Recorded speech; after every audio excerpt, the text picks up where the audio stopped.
Hi everyone, thanks for returning. Let's unravel another horrible case. The case of Norberto Ronquillo. In 2019, Norberto Ronquillo, a 22-year-old Mexican student, was kidnapped by unidentified men shortly after leaving college. He had just completed his final semester before graduating.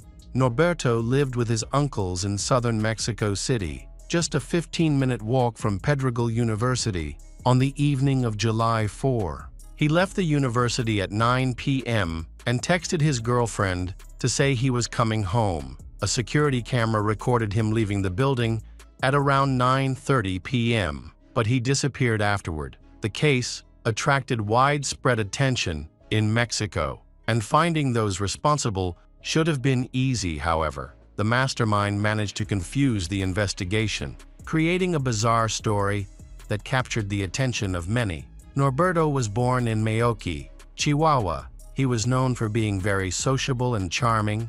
He was always ready to help those in need and was well liked by many. Norberto's dream was to move to Mexico City to study marketing at Pedregal University after graduation. Upon arriving in the capital, he lived with his uncles, aunts, and cousins. By the age of 22, his life seemed to be in order. He was dating a girl. On July 4, 2019, Norberto left class at around 9:30 p.m. A surveillance camera recorded him leaving the university parking lot while calmly talking on the phone. Just 15 minutes after he left, his uncles and aunts received a call from his phone. But it was not Norberto on the other end of the line. Another voice informed them that their nephew was being held captive. The young uncle panicked and abruptly hung up.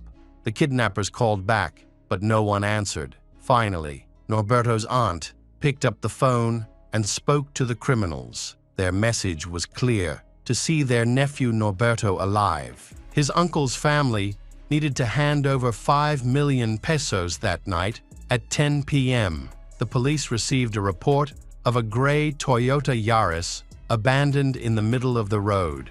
This was the same model that Norberto owned when the police arrived. They failed to secure the area for potential evidence and did not call in forensic experts to conduct a thorough investigation. This mishandling complicated the case, especially since the car was parked near Norberto's uncle's house, with the keys left on the sidewalk. When Norberto's cousin Osvaldo returned home, he saw the police nearby and informed them that the car belonged to his family. Unfortunately, the police carelessly returned the car to Osvaldo, who was unaware of the troubling events involving his family.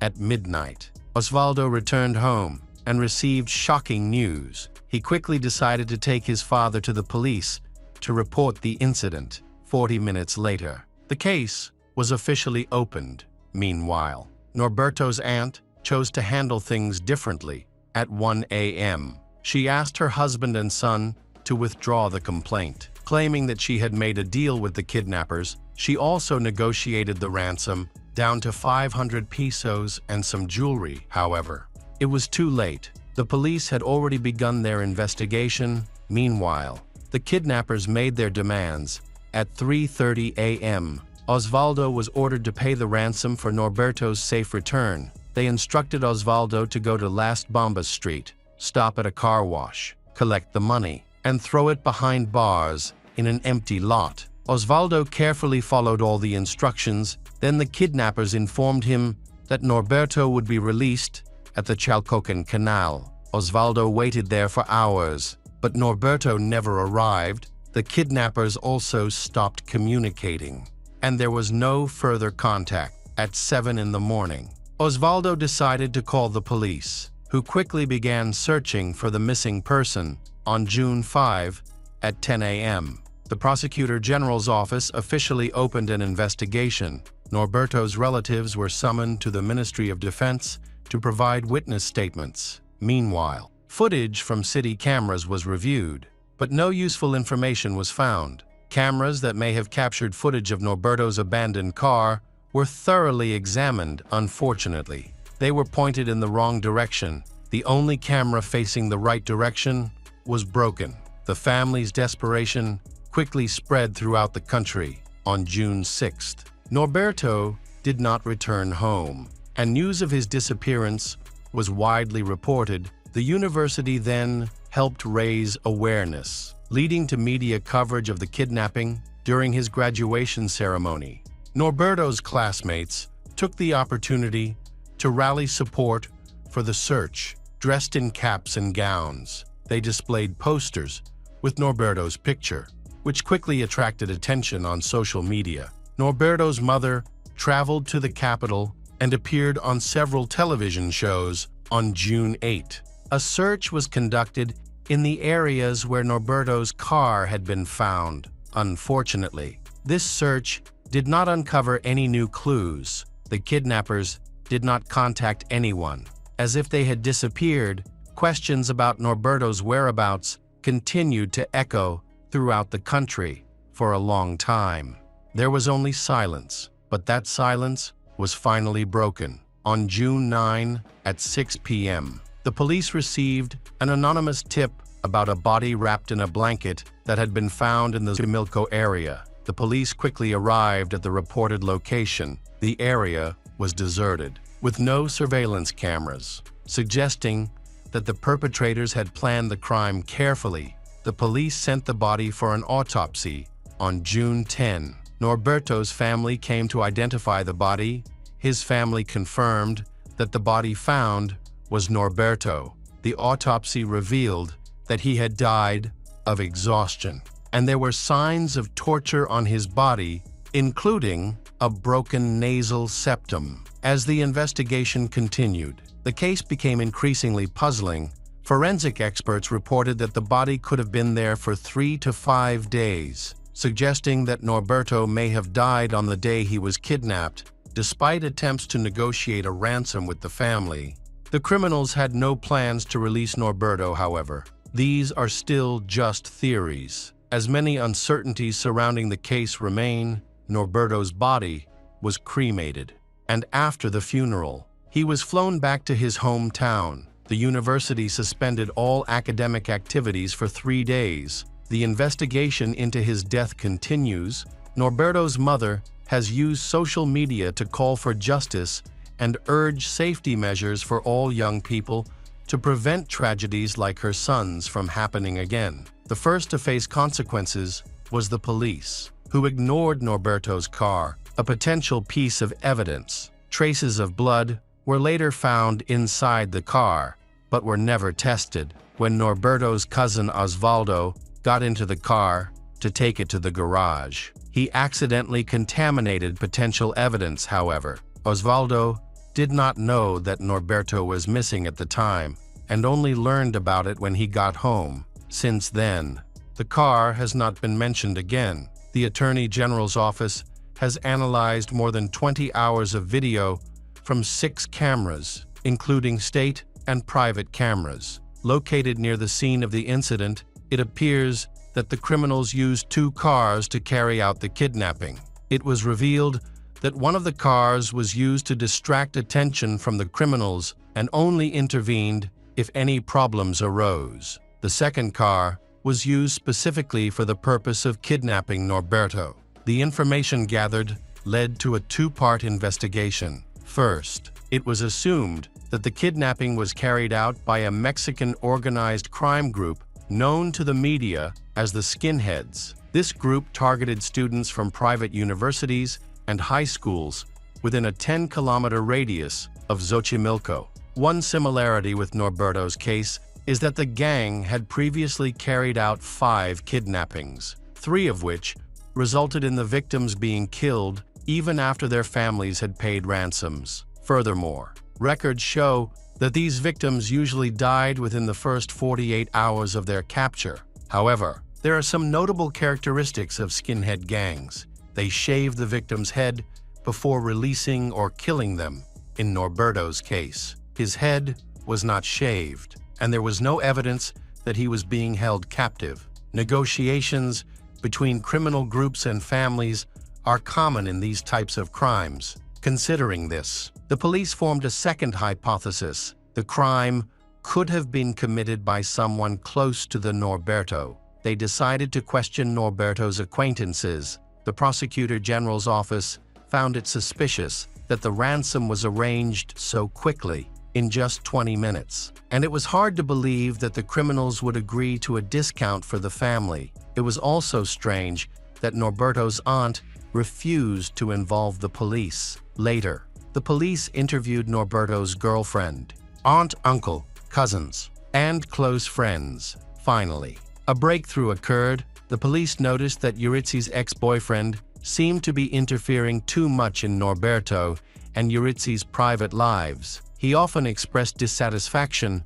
with their relationship, however. Euritzi and Norberto appeared to be a happy couple, regularly sharing photos of themselves together on social media. The day before Norberto went missing, his girlfriend Euritzi posted a tweet that appeared to be directed at her ex-boyfriend, urging him to stop interfering in her life and focus on his own. The Attorney General's office quickly launched an investigation into Euritzi's ex-boyfriend, but the investigation stalled when he could not be found. Finally, a crucial piece of evidence emerged that had previously been overlooked. The red plaid blanket that had been used to wrap Norberto's body had the name Hernandez embroidered on it, indicating that it belonged to a family with that surname. This raised suspicions about Norberto's maternal family. The Attorney General's office investigated 47 people with the surname Hernandez.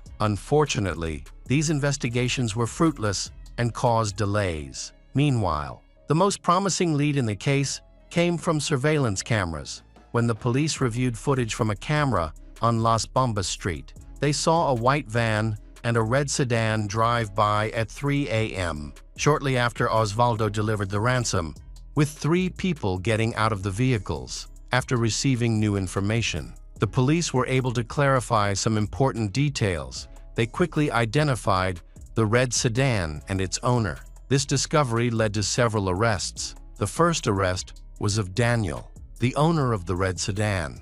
In his statement, Daniel explained that he used the car to transport passengers for a private company. He said that the person driving the car that night was actually his friend, Oscar. The police then went to Miguel Hidalgo to find Oscar. When Oscar was arrested, the police found packages containing illegal synthetic substances. They also learned that he had previously been involved in a criminal case. Based on information provided by Daniel and Oscar, the police arrested Jose Fernando, who was also found to have illegal substances. On July 7, more than a month after Norberto's death, the preliminary results of the investigation were released to the public, creating considerable interest. The police stated that one of the suspects was Daniel's cousin, but Daniel's father insisted that he had never heard of Norberto. This raised questions about how Daniel could have known Norberto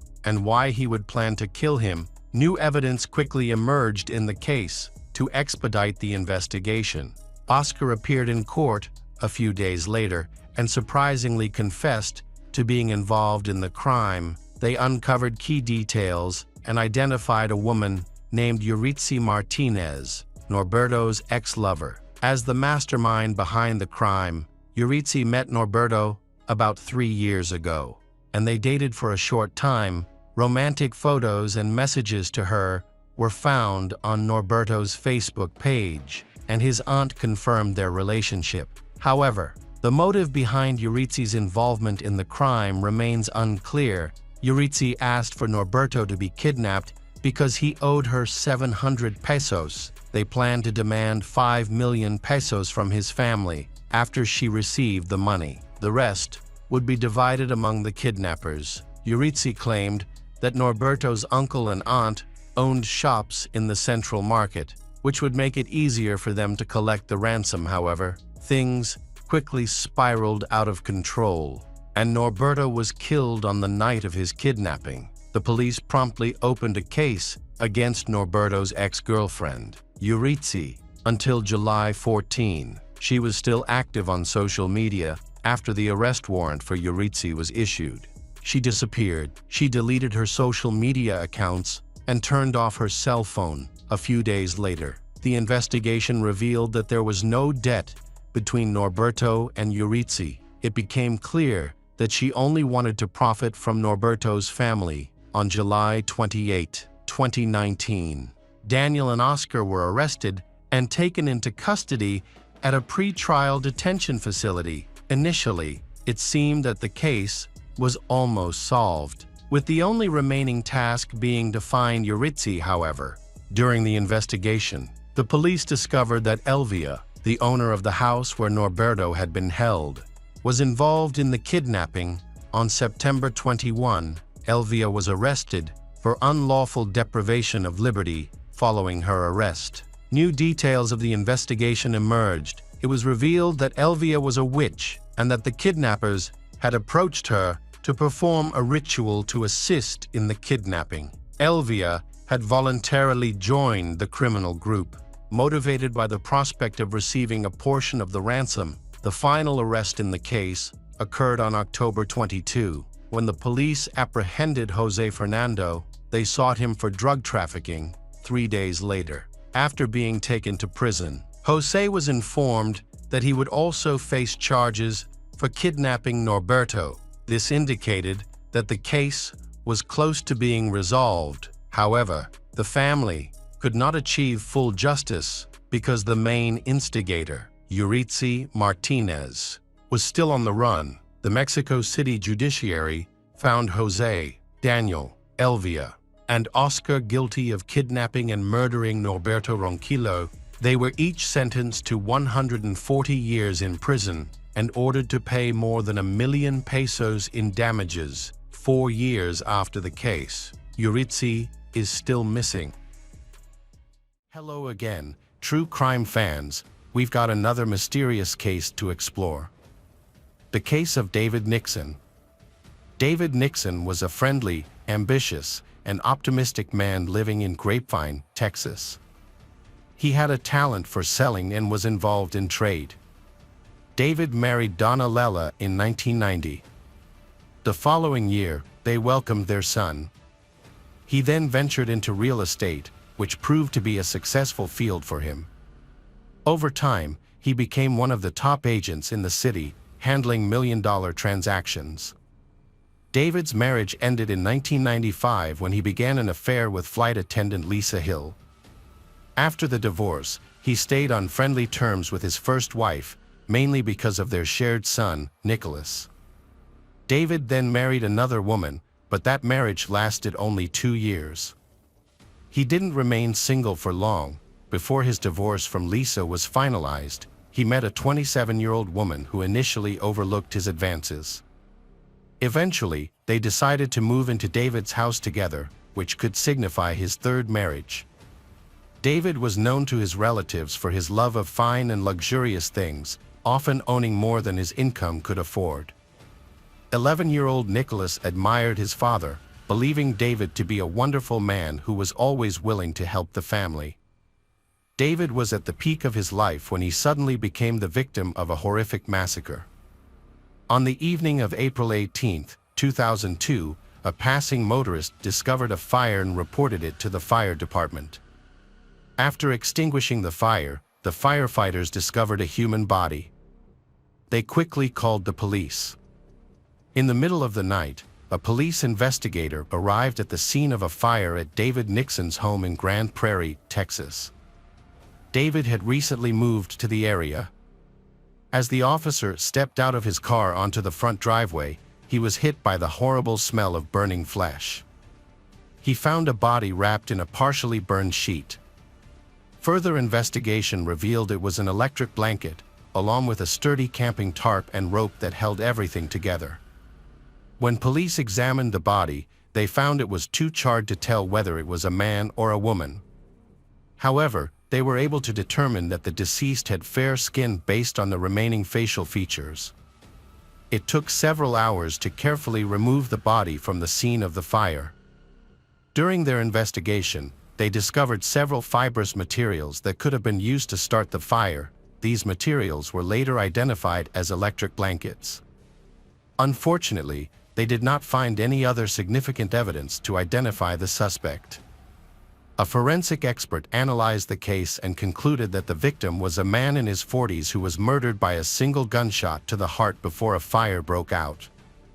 There were no signs of a struggle, suggesting that the victim was caught off guard, possibly while sleeping. The initial autopsy could not identify the victim, but police believed he was the homeowner. To confirm his identity, they needed dental records and documents, which ultimately revealed that he was David Nixon, a 40-year-old. The event was a devastating loss for the deceased's family, especially for his son Nicholas. On that day, Nicholas was supposed to call his father but couldn't reach him. The Nicholas sensed that something was wrong but had no idea that his father was already dead. From the beginning, police suspected that Tracy, David's third wife, might be the killer. Friends of the couple noted that while they generally got along, they also had serious arguments, often over finances and David's gambling debts. As Tracy's tumultuous relationship with David progressed, she discovered that he was wasting money on gambling. Their arguments became more heated in the early spring of 2002. After nearly 4 years together, they decided to separate. However, a serious tax lawsuit ensued. To protect his assets and avoid losing his home, David transferred ownership of the house to Tracy. When it came time to discuss separation, Tracy insisted on keeping David's luxurious home, which had a hidden terrace and a heated pool. David tried to negotiate with her to get his property back, but she refused to agree. In April, things escalated when David reported to the police that Tracy had changed the locks on his house without his permission. She took advantage of his absence while he was away for a work-related trip to a nearby city. That evening, the police intervened to help resolve the situation. She argued that she had invested her own money in renovating the house and wanted to keep it. However, she could not provide evidence of her financial investment, and they were unable to reach an agreement. Nearly 2 weeks later, David was found murdered. This raised suspicions, especially since he had no known conflicts with anyone else, making it plausible that Tracy may have been involved in his death to retain ownership of the house. That evening, upon hearing about David's ex-husband's death, Donna went to the police station. Donna reported that David had recently expressed concerns for his safety due to Tracy's erratic behavior. She also provided the police with David's will, which he had asked her to share, naming a potential culprit if anything ever happened to him. Despite this, David had never reported any domestic violence incidents to the police and often minimized his problems. Donna understood the risks David faced during their property division, as he consistently sought to resolve conflicts peacefully. However, it seemed that Tracy was provoking new conflicts. Donna called the police to her ex-husband's home when her son could not reach his father. Donna had previously contacted Tracy to find out what might have happened, but Tracy dismissed her concerns. Tracy said she had not been keeping tabs on David, whom she had broken up with, and suggested he might be drinking or gambling. The couple had been living together in a house in Grapevine that was the subject of a dispute. They had recently agreed that the man would be moving out to a new place in Grand Prairie just a few days before his death. Tracy later confessed that they had talked about the move, and David had asked her to rent a van to help with transporting their belongings. She did not leave him in a tough spot. Instead, she called a car service and rented a special cart to load items into the van. David packed his things and went to the new address, planning to return for the rest of his belongings. However, he never came back.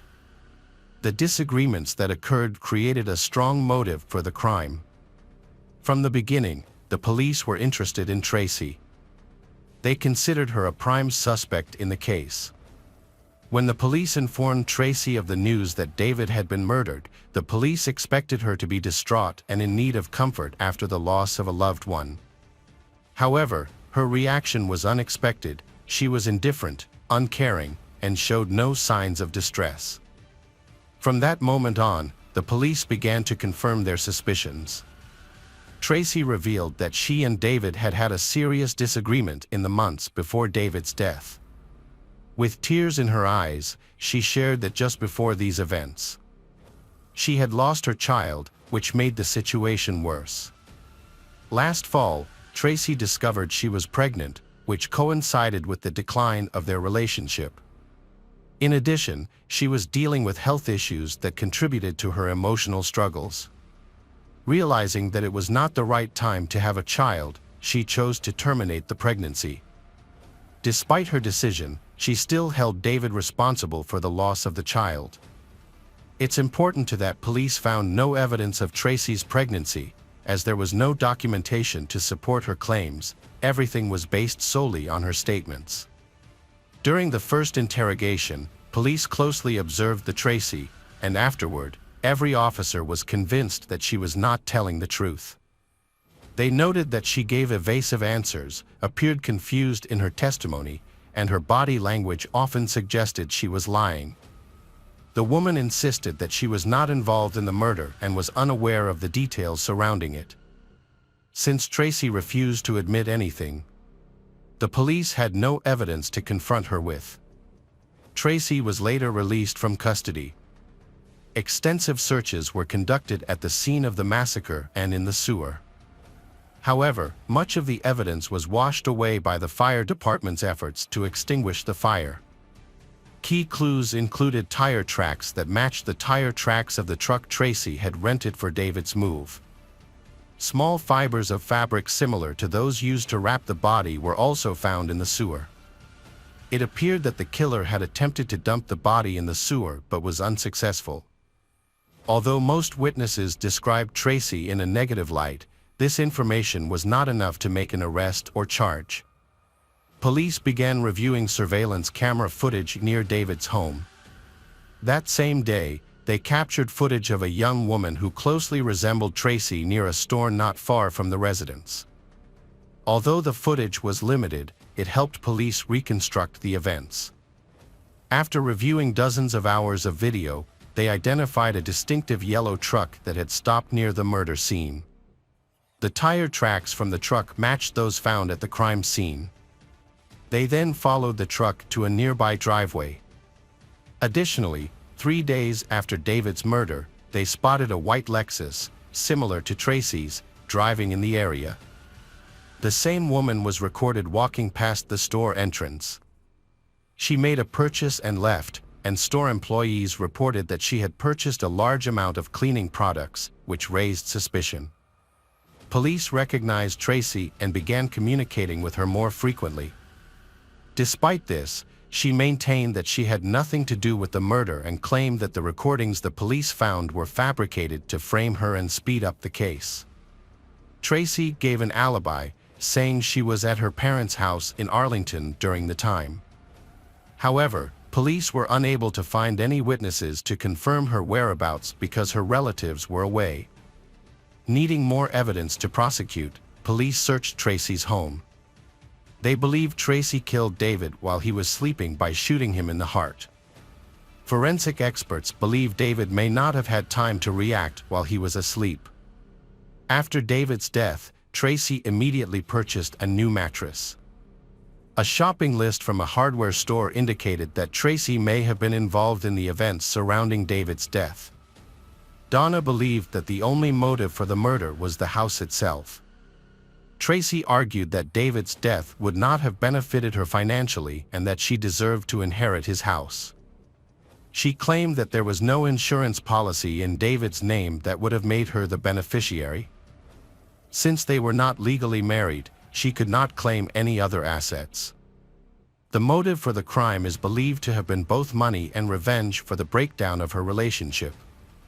After the murder, Tracy is said to have used a yellow styrofoam truck to transport David's body.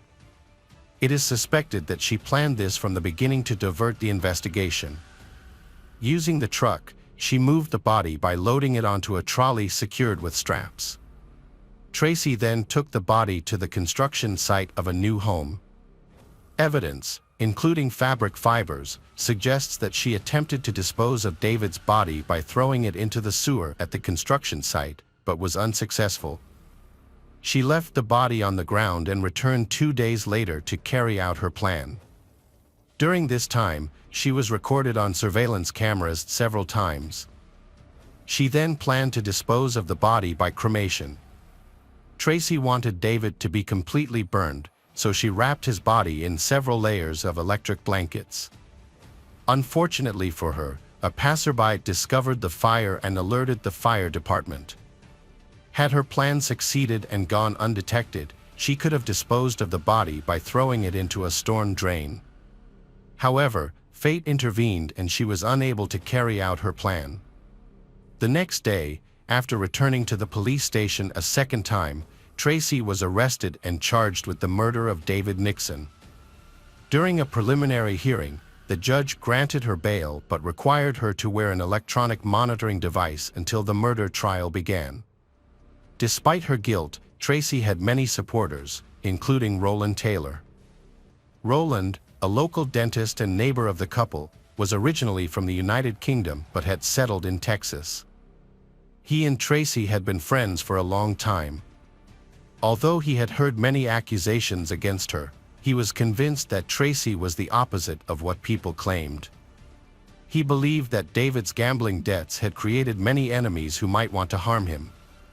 He had spent a large amount of money at the casino, which suggested that police should consider other suspects with stronger motives. After investigation, it was discovered that David had no debts. Although he occasionally borrowed money and lost money at the casino, he always paid back the money to his creditors. This made that theory absurd. Roland and Tracy then had a romantic relationship after she was released on bail, which led to their engagement. He was determined to fight for justice and freedom for the woman he loved.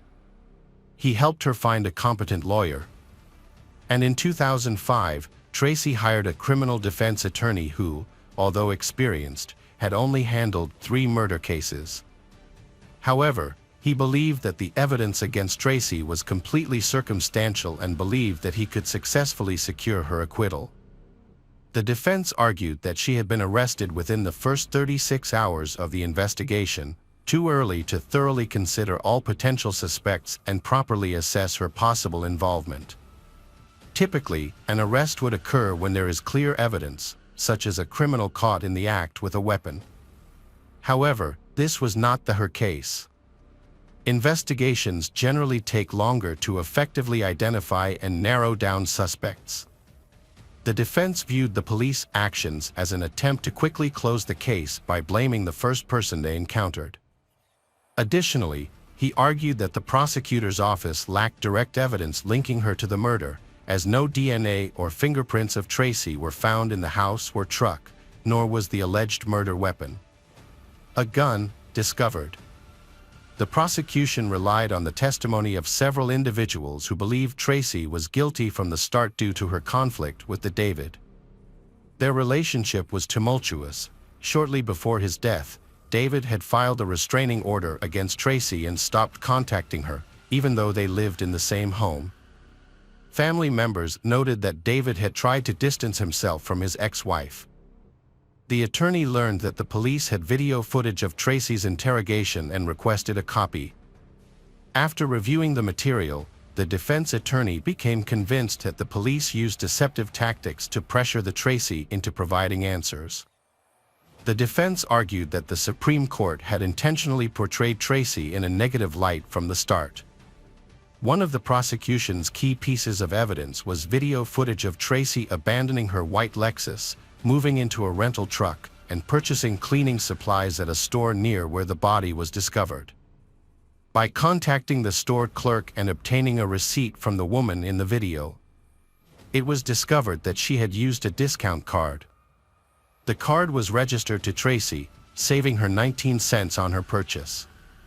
Tracy claimed that she did not remember having the card and insisted that she would not have left such evidence behind if she were trying to move around the city undetected. Tracy believed that she had been set up. Police believed that the cleaning products found during the search of the house matched those from a local hardware store. The defense attorney has offered several theories to explain David Nixon's death. One theory is that he may have been the victim of a robbery, while another suggests that the attack may have been a targeted attack on a gambling broker over debt. The defense has also pointed to other potential suspects who seem more likely than Tracy. One of these suspects is Jerry, a longtime friend of David's. They had vacationed together at a lake house, and Jerry frequently visited their home, where he knew Tracy well. The woman suggested that Jerry may have borrowed money from David, which could have been a motive for the murder. The police decided to investigate Jerry, who quickly admitted that he understood Tracy's attempt to blame him. He was an easy target because he was a close friend of David's. Although he occasionally borrowed money from David, he denied any involvement in the case. According to Jerry, he sold his old car 2 months before the tragedy because he needed money. He asked David for a large sum of money, and David agreed to help him. However, after Christmas, Jerry paid David back all of the money. Jerry did mention that he and David had planned to have a drink that day. The last time he heard David's voice was early in the morning of the day David was murdered. On the morning of David's murder, Jerry and David spoke on the phone and made plans to meet. However, David never showed up and stopped answering his phone. It was only later that Jerry discovered what really happened. Jerry claimed that he had not seen David that day and that since there was no debt between them, he had no reason to commit the crime. When this lead failed, Tracy pointed to another potential suspect, David's first wife, Donna. Just 2 months before his death, David had purchased a $500,000 life insurance policy in New Mexico, naming their son as the primary beneficiary and Donna as the secondary beneficiary. Since the boy was too young at the time, Donna received the payout after David died. Tracy was not named on these policies, leading her to believe that Donna would benefit from David's death. After David's death, Donna received a small sum of about $10,000, which would help her support her son. She found it absurd to think that the money was a motive for the murder, noting that David would have paid her more in child support while he was alive. Meanwhile, Nicholas's son insisted that only Tracy could have harmed his father, as he had witnessed their violent arguments. Tracy's attorney argued that the prosecutor's office lacked solid evidence against her and that police had not thoroughly investigated other potential suspects since David's murder. Tracy and her attorney eventually went to trial, confident of their chances of winning because they had dismissed the prosecutor's allegations. However, the prosecution was convinced of Tracy's guilt, describing her as an unstable and aggressive. The motive behind the case centers on a house, which poses a serious threat because the David may contest the re-registration of the property in Tracy's name and reclaim it. The attorney repeatedly argued that the charges lacked forensic evidence. There were no witnesses and the murder weapon had not yet been found. The defense believed that the available evidence would not be sufficient to support the charges. Tracy believed that the case was a carefully orchestrated plot, asserting that she had been wrongly accused. She felt that the police had not investigated the case thoroughly. The prosecutor had important information from Nicholas, the David's son. Nicholas claimed that his father had kept the same pistol in a safe in the bedroom of the home David shared with Tracy. However, police were unable to find the weapon for ballistics testing. Nicholas believed that the Tracy had opened the safe, used the gun, and then discarded it. Tracy, on the other hand, claimed that David had never kept a pistol in the home and that she had never seen one. However, she could not explain why she had purchased a new mattress so soon after David's death. It appeared that the old mattress had blood on it and had become a crime scene. The prosecution said that the store staff recognized Tracy and confirmed that she had purchased a large quantity of cleaning products that could be used to remove blood. They advised Tracy to use hydrochloric acid, but it was not available in stores, so they suggested she order it online. She also purchased other items, all of which were later found in Tracy's home during a search. The prosecutor's office believed that the evidence allowed them to piece together the events of the case. The defense attempted to suggest that Donna could be the likely killer due to her strong motive. However, Nicholas's mother only received $10,000, which was insufficient to consider a violent act. They also tried to implicate David's second wife, Lisa, in the murder. Police conducted a thorough analysis of potential involvement by Donna and Lisa, examining cell phone records and geolocation data. Ultimately, they found no connection to the crime. Additionally, both Donna and Lisa had a positive relationship with David, which was confirmed by numerous witnesses. They also had credible alibis, and Lisa had no motive whatsoever. By the end of the trial, Tracy's confidence had plummeted. She expressed her frustration by saying, "I don't believe in justice anymore. I don't know how I'm going to feel after this." The trial lasted 2 weeks, and the jury found Tracy guilty of murdering David Nixon. They reached a verdict in less than 4 hours, resulting in her being sentenced to 40 years in prison. The victim's family was completely satisfied with the outcome, and many felt relieved. Roland Taylor stayed loyal to his fiancée, insisting on her innocence and visiting her in prison. With his support, Tracy filed an appeal, but it was ultimately denied. She will be eligible for parole in 2024 when she turns 55. Welcome back, mystery lovers. Today's case is going to keep you on the edge of your seat. The case of Rita Politte. On December 4, 1998, Michael Politte was at home in the small town of Hopewell, Missouri, United States.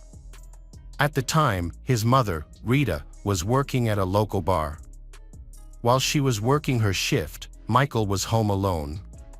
Feeling bored, he decided to ride his bike to the nearest store, a supermarket where he often met his friends.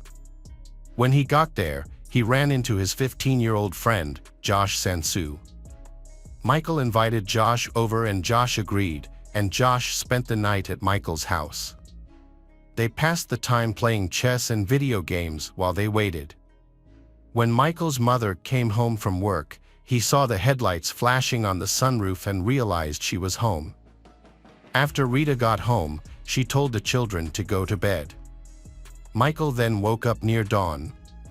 In his room, he was lying in bed and noticed a strange smoke coming from the crack in the door. Josh, who was sleeping on the floor near Michael's bed, suddenly woke up and looked at him in fear. Michael started calling for his mother, but there was no response.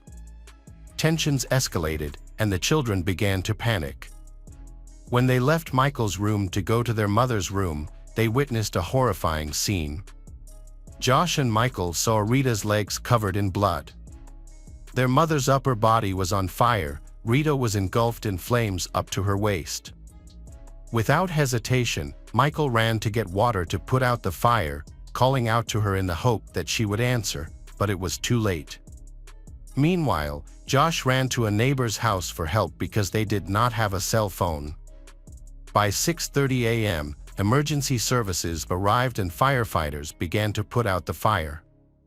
After extinguishing the fire, Michael called his sister, Crystal, to share the heartbreaking news.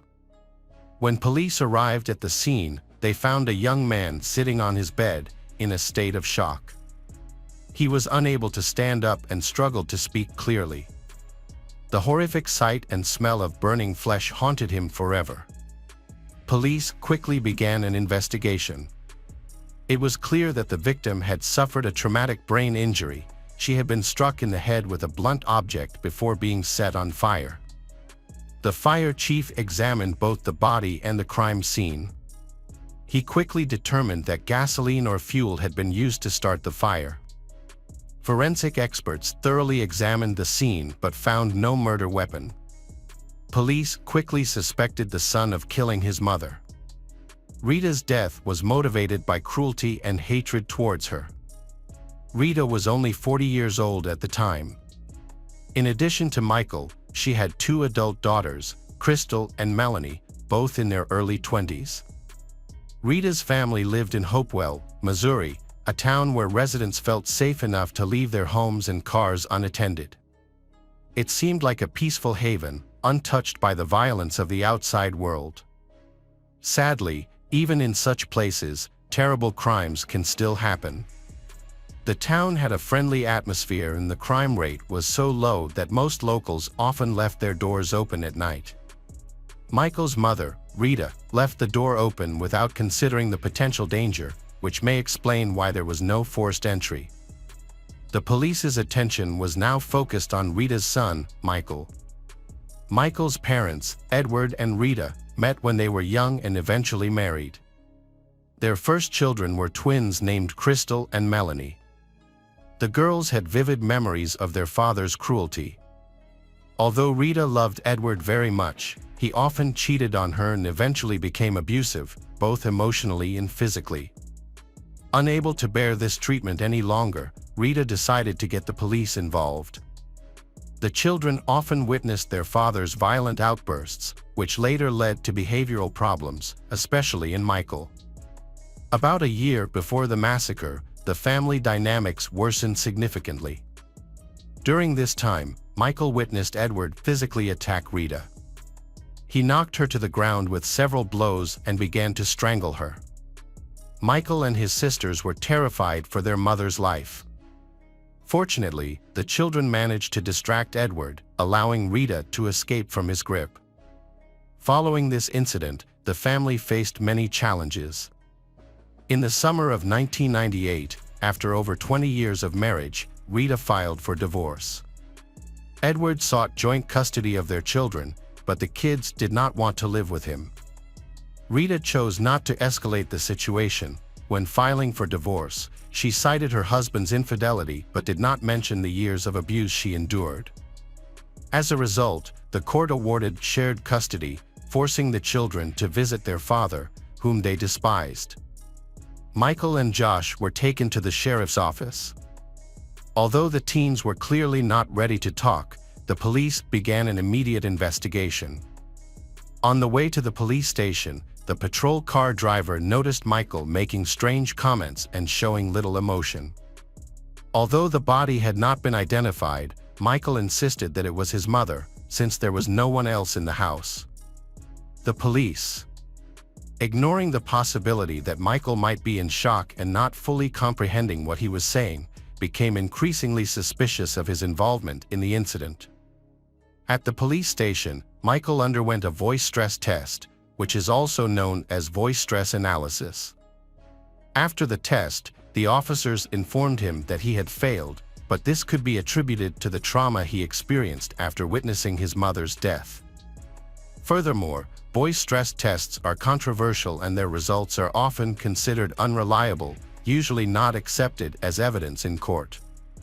The police also took Michael's shoes, and specially trained dogs detected traces of flammable substances on them, suggesting they were used to ignite Rita's body after the murder. The Michael seemed to be attempting to hide his actions. Michael and Josh both claimed they had no idea what had happened. They were questioned without a lawyer present. According to the teenagers, they had been in Michael's room for some time, sleeping, and had not heard anything that had happened. Michael claimed that he had been in bed and had only come out when he smelled smoke. However, the police did not believe their testimony and the questioning became increasingly tense. Both boys remained in custody. Josh's mother went to the police station to support him as much as she could, while Michael's father chose not to support him and did not appear. On the second day, Josh made a statement on video camera in the presence of his mother and several police at once. He explained that he was not sure what had happened, but that he had woken up in the middle of the night just before the fire and found his friend Michael missing. He also admitted that he was fed up with the situation. The police took this as a contradiction to Michael's statement, which meant that Michael was lying. Josh's statement essentially confirmed the police's suspicions of Michael's involvement in his mother's murder. On December 7, 1998, Michael was arrested for the murder of his mother, shocking both him and everyone who knew him. Michael believed that it was a misunderstanding and was confident that he would be proven innocent and released. He maintained his innocence, but this did not convince the police. Michael insisted that he would never harm his mother, whom he loved dearly. Although they had had some recent conflicts, he hoped to gain support from his uncle and aunt, who lived nearby. His uncle, a politician, along with his sisters, sided with him, believing that he could not have harmed his mother. They believed that the investigation should focus on their father Edward. However, Edward was cleared of the crime because he had an alibi. Many people noticed problems in the relationship between Michael and his mother. The family struggled after the divorce. Financial difficulties affected both mother and children, and Michael, a schoolboy, faced challenges during this difficult transition. The police became suspicious because of Michael's behavior, which was hardly exemplary. In 7th grade, he began skipping school frequently. Teachers were concerned that he might not advance to the next grade due to his behavioral problems. About 10 months before the tragic events, Michael's behavior became significantly worse, and witnesses reported that he had threatened Rita. This led to Michael being taken to a psychiatric clinic. However, doctors found no underlying problems and attributed his behavior to puberty and the stress of his parents' divorce. Michael later admitted that threatening his mother was the biggest mistake of his life. Unfortunately, he could no longer apologize or take back his words. Many troubled teens act in similar ways, but not all of them go astray. Michael was not a criminal. He did not associate with bad influences or get into trouble that would make him a potential suspect. Although he denied any wrongdoing, the police were still fully convinced that he was guilty. Years passed as Michael waited for his Supreme Court hearing. During this time, he was in prison and was deemed extremely dangerous, so he was not eligible for bail. Just before the trial started, the prosecutor offered Michael a plea deal for manslaughter. If he accepted, he could face a maximum of 15 years in prison, but he turned it down. Michael maintained his innocence, stating he should not be punished for a crime committed by someone else. He believed the only person capable of harming his mother so brutally was his father, Edward, but no one paid attention to his claims. In January 2002, Michael, who had just turned 17, appeared in court. The prosecutor presented evidence gathered during the investigation, including shoes that had traces of flammable substances used to burn the body. Tests confirmed that gasoline was the substance used. The prosecution argued that the young man had a tendency towards arson. Multiple witnesses reported seeing him play with fire and intentionally destroying objects for entertainment. A friend of the defendant stated that a few hours before Rita returned from work, they had used gasoline to ignite some trash on the railroad tracks. Upon inspecting the crime scene, police found a canister with a small amount of flammable liquid left inside. The defendant's lawyer explained that although gasoline had splashed on Michael's shoes while they were playing with fire, this did not prove he was responsible for the fire in the house. The defendant did not kill his mother or set fire to her body. From the prosecutor, the jury heard about Michael's behavioral issues and possible mental health concerns. However, these were not confirmed during assessments. Before his mother, Rita, died, the young man's threats to her were considered key evidence that he was involved in the murder. Michael's initial belief that he would not go to prison began to wane. The prosecution argued that Michael attempted to end his life about a month after the murder, citing guilt for harming a loved one. A fellow inmate claimed to have heard Michael confess, but he was never brought to the stand to testify. Michael's defense maintained his innocence, but as he down and regained his composure, the jury began to suspect that he was hiding something.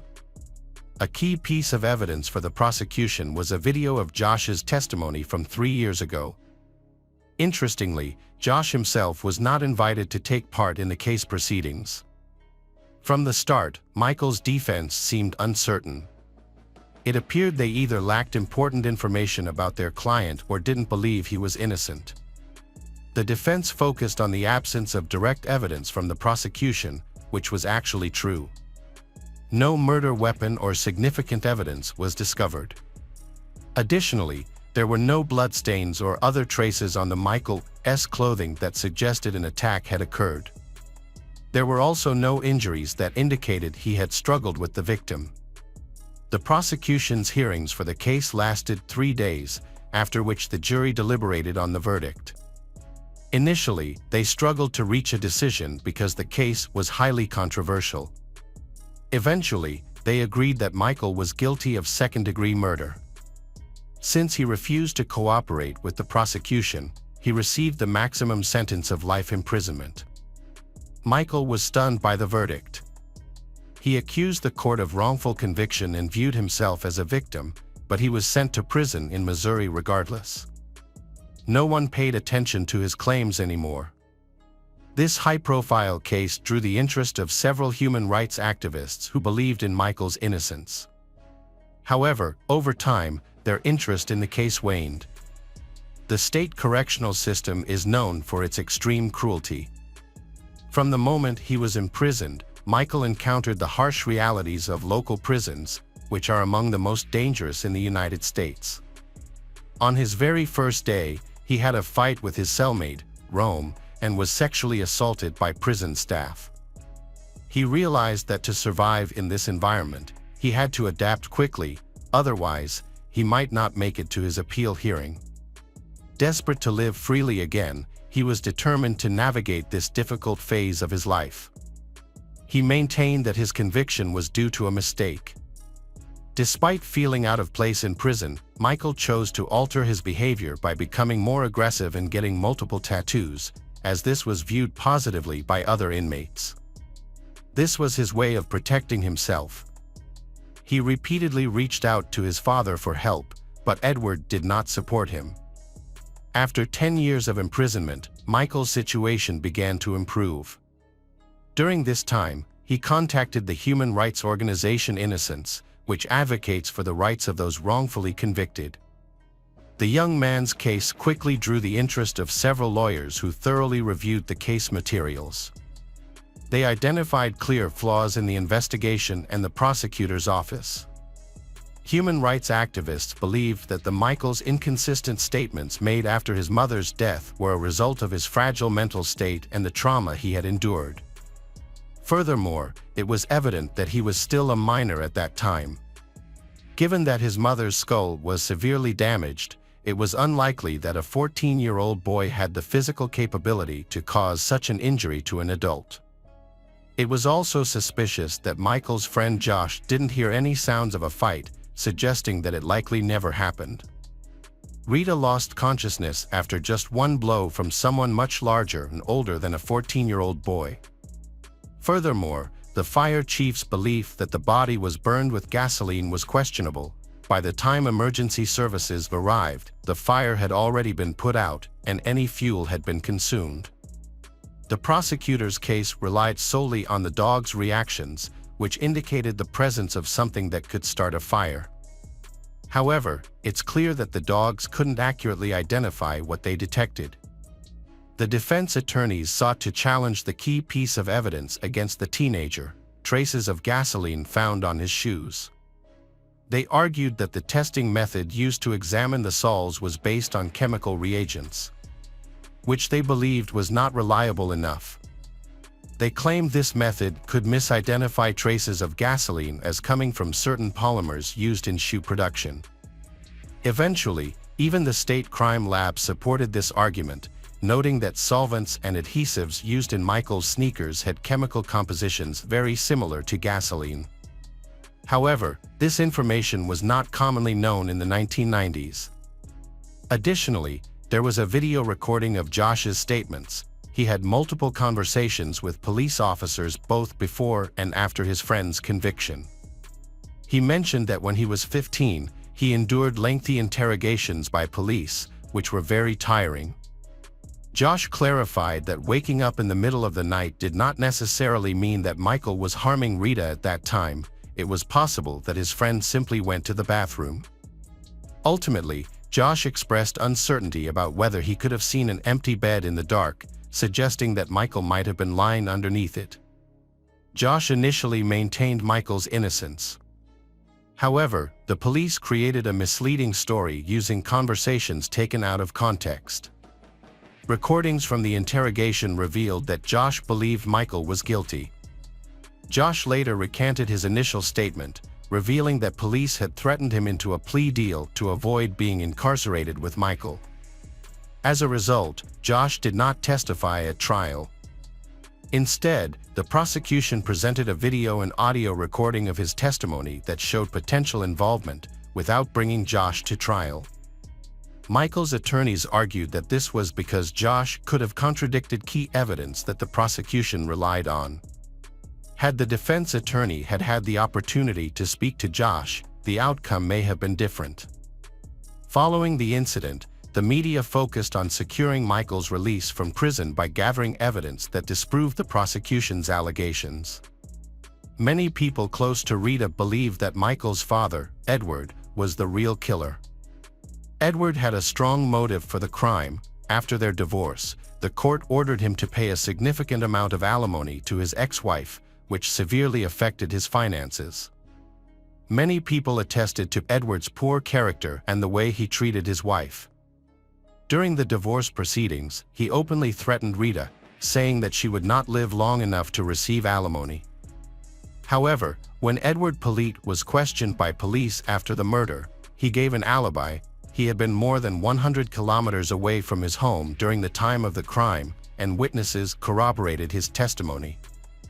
Therefore, any suspicion against Edward was dismissed. From the beginning, Michael insisted that his father was the only one capable of planning Rita's murder, suspecting that Edward was working with others to commit the crime. This theory was further supported by his legal team. Attention turned to Edward's brother Johnny. Interviews were conducted with neighbors and Johnny's wife, who testified that he returned home around 6 a.m. on the day of the murder and then disappeared overnight without giving a clear reason for his absence. Neighbors also reported seeing his pickup truck near the Rita's home late that night. During the investigation, police discovered a crowbar among Johnny's belongings, which appeared to be the instrument used to inflict the fatal injuries on Rita. The crowbar was sent for examination and was tentatively identified as the murder weapon. Despite this evidence, the prosecution maintained that Michael was guilty. His attorneys filed an appeal. They brought all their supporting evidence to the appeal. Unfortunately, Missouri's judicial system is notoriously strict, making it difficult to overturn a verdict or reopen the case. From the start, the court imposed obstacles on Michael's legal team, leading to the dismissal of their appeal. As the legal battle continued, it seemed that Michael's lawyers were in trouble. Then, in 2021, something important happened. Missouri passed a new law that gave a second chance to juvenile offenders convicted of serious crimes. Michael and his legal team quickly seized this opportunity, which played a key role in their case. On April 22, 2022, Michael's two sisters, Melanie and Crystal, brought the entire family to the rehabilitation center to welcome their younger brother, who had been paroled after 23 years.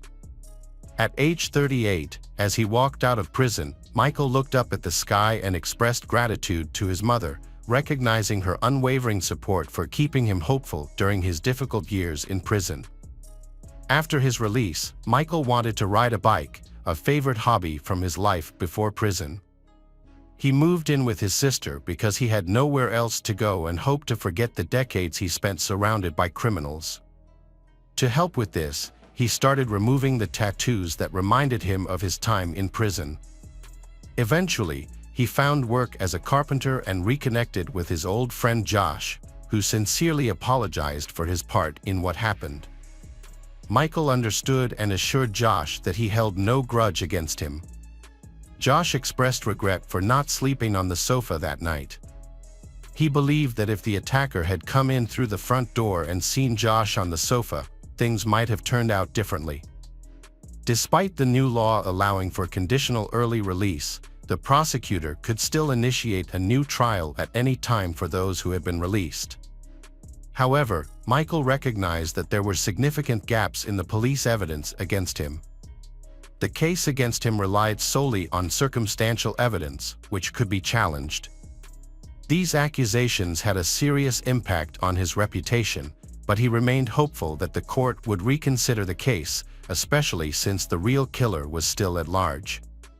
The lawyers proceeded with caution to avoid harming Michael or provoking Missouri's justice system. Eventually, the local sheriff acknowledged the need to reopen the investigation into Michael's mother's murder. This renewed focus required police to re-examine a large amount of evidence that had been neglected for over 20 years. One key piece of evidence, the Rita's car, was also available for analysis. The prosecutor's office collaborated with the defense team, marking a significant turning point for Michael. He had been imprisoned for a murder he did not commit since he was just 14 years old. After spending 23 years behind bars, which represented most of his life, he longed to return to a normal life and felt he was finally on that path.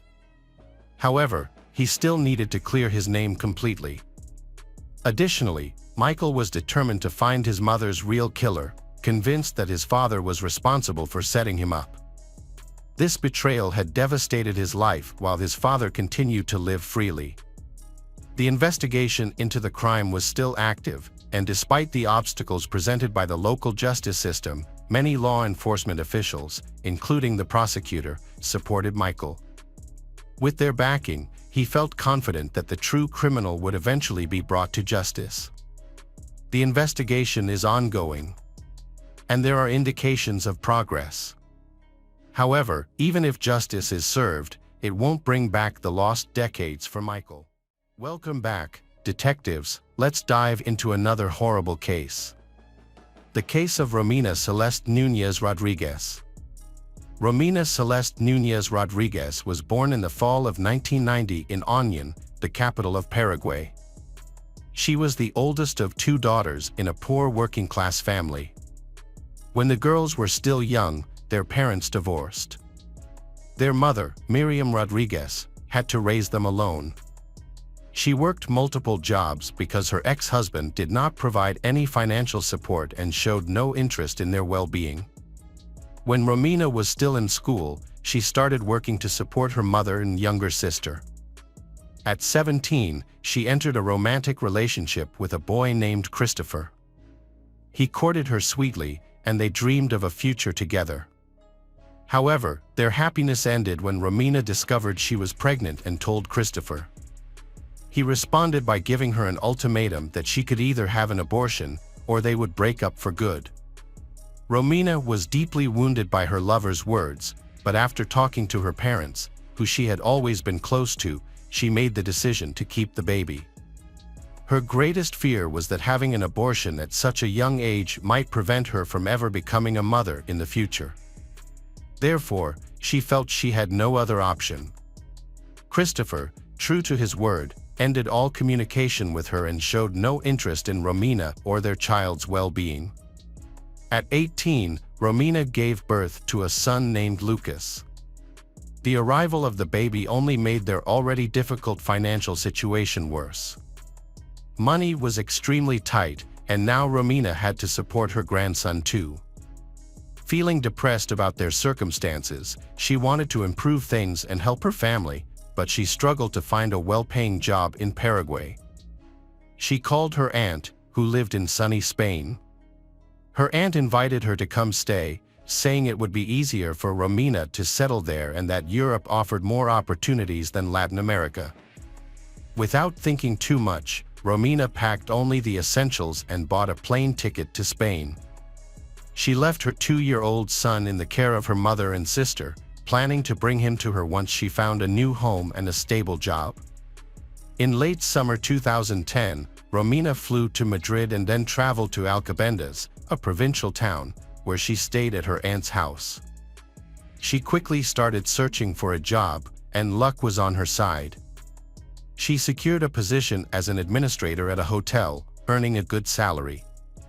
She sent some of her earnings back home and used the rest to rent her own apartment, so as not to impose on her generous relatives. Romina soon met a man named Javier, and they entered into a tumultuous relationship. Like her, Javier had immigrated to Europe seeking happiness and a better life. He was originally from El Salvador, worked in construction, and appeared to be a serious individual. However, when Romina became pregnant, Javier was once again unprepared for the responsibility of parenthood. Despite this, they attempted to live together for a time. Unfortunately, shortly after their son was born, they ultimately separated. Romina found herself in a challenging situation, stranded in a foreign country with a newborn and unsure of what to do next. For a time, she returned to her aunt's house, where she received support and assistance. When the boy was about 6 months old, Romina returned to work because she couldn't afford to stay home. A few months later, she faced another shock. She had been ignoring her poor health and weakness, thinking they were just due to stress and fatigue. However, when Romina finally visited the doctor, she received a cancer diagnosis. She underwent several rounds of chemotherapy, lost her hair, and lost a significant amount of weight, but ultimately triumphed over the disease. After her treatment, she quickly recovered, continued working, and used wigs to cover her hair loss. Romina believed that after enduring such difficult challenges, a period of happiness was on the horizon. She saved money and planned to take her eldest son, along with her mother and sister, on a trip to Spain. In the summer of 2017, Romina attended an event with friends where she met a man named Raul Diaz. He was attractive, impressive, had a stable job, and was financially secure. Raul was drawn to Romina's beauty and began asking mutual friends about her. Romina was equally interested in Raul, and when he invited her on a date, she happily accepted. Raul was nearly 15 years older than Romina and worked as a lead process engineer at a large energy company. He had been through 2 divorces and had 2 teenage daughters from previous relationships, but Romina was not bothered by the age gap. Similarly, she was also a single mother, raising sons from her own 2 past relationships. After just one date, they quickly realized they were in love and didn't want to be apart. Romina, filled with excitement, enthusiastically shared her happiness with friends. Her new partner showered her with small gifts and thoughtful surprises nearly every day, organized romantic outings, sent flowers with heartfelt messages, and offered her compliments. Romina felt she had finally found true love and a man who would accept her and her sons. However, she soon began to hear unsettling rumors about him. People claimed that he had been rude and even cruel to his former wives, which had led to the end of both his marriages. Despite this, Romina didn't want to believe the rumors, although she noticed that Raul had no contact with either his ex-wives or his daughters. Despite their significant age difference and the presence of children from previous relationships, the couple did not let these factors stand in their way. Just 6 months after they met, they chose to move in together in a luxurious villa on Lanzarote, one of the Canary Islands. To Romina, this place felt like paradise, but her happiness was short-lived. Raul, who initially seemed like the perfect partner, soon revealed a controlling side. At first, they lived with Romina's youngest son, and Raul made an effort to take care of the child. Romina even believed he would be a great father to her boys. Raul promised her a long and happy life together, assuring her that he would take care of her and the children. Romina, deeply in love, trusted his words and eagerly accepted his proposal to marry him. However, Raul insisted they needed time alone together to fully enjoy their relationship before the wedding. Raul not only wanted to take Romina's eldest child from Paraguay, but he also hoped to distance himself from her youngest son. Despite this, Romina trusted her partner and ignored warnings from her friends who noticed his odd behavior. In June 2018, Raul purchased tickets for Romina and her child to travel to Paraguay, along with a return ticket solely for Romina. When she returned home and shared details about her partner, her mother and sister became uneasy about Raul's intentions. They suspected he simply wanted to get rid of her children. Romina was hurt by their comments and ended up having a small argument with her family. A few days later, she flew back to Spain, promising to return for the boys in the fall. When Romina got back, she received a warm welcome, and for 2 months, she was happily alone with Raul. However, in August, just a few days before the wedding, Raul violently attacked Romina. This was a shocking experience for her, but he pleaded for her forgiveness on his knees, assuring her that it would never happen again, and she chose to believe him. Romina did not report the incident or tell anyone about it. On August 10th, she attended the wedding with makeup covering her bruises, unaware that the man she was marrying would soon take her life. 2 weeks after the wedding, the girl returned to Paraguay, not to pick up her sons as she had initially planned, but to visit her family. Her mother and sister were confused by the changes they noticed in her since they last saw each other. Romina appeared upset and disoriented. She walked with a noticeable limp and had bruises on her neck, which she tried to cover with a scarf. When asked about her condition, Romina either remained silent or claimed she had hurt herself accidentally. She stayed at home for nearly a month, which surprised her relatives since she had just gotten married.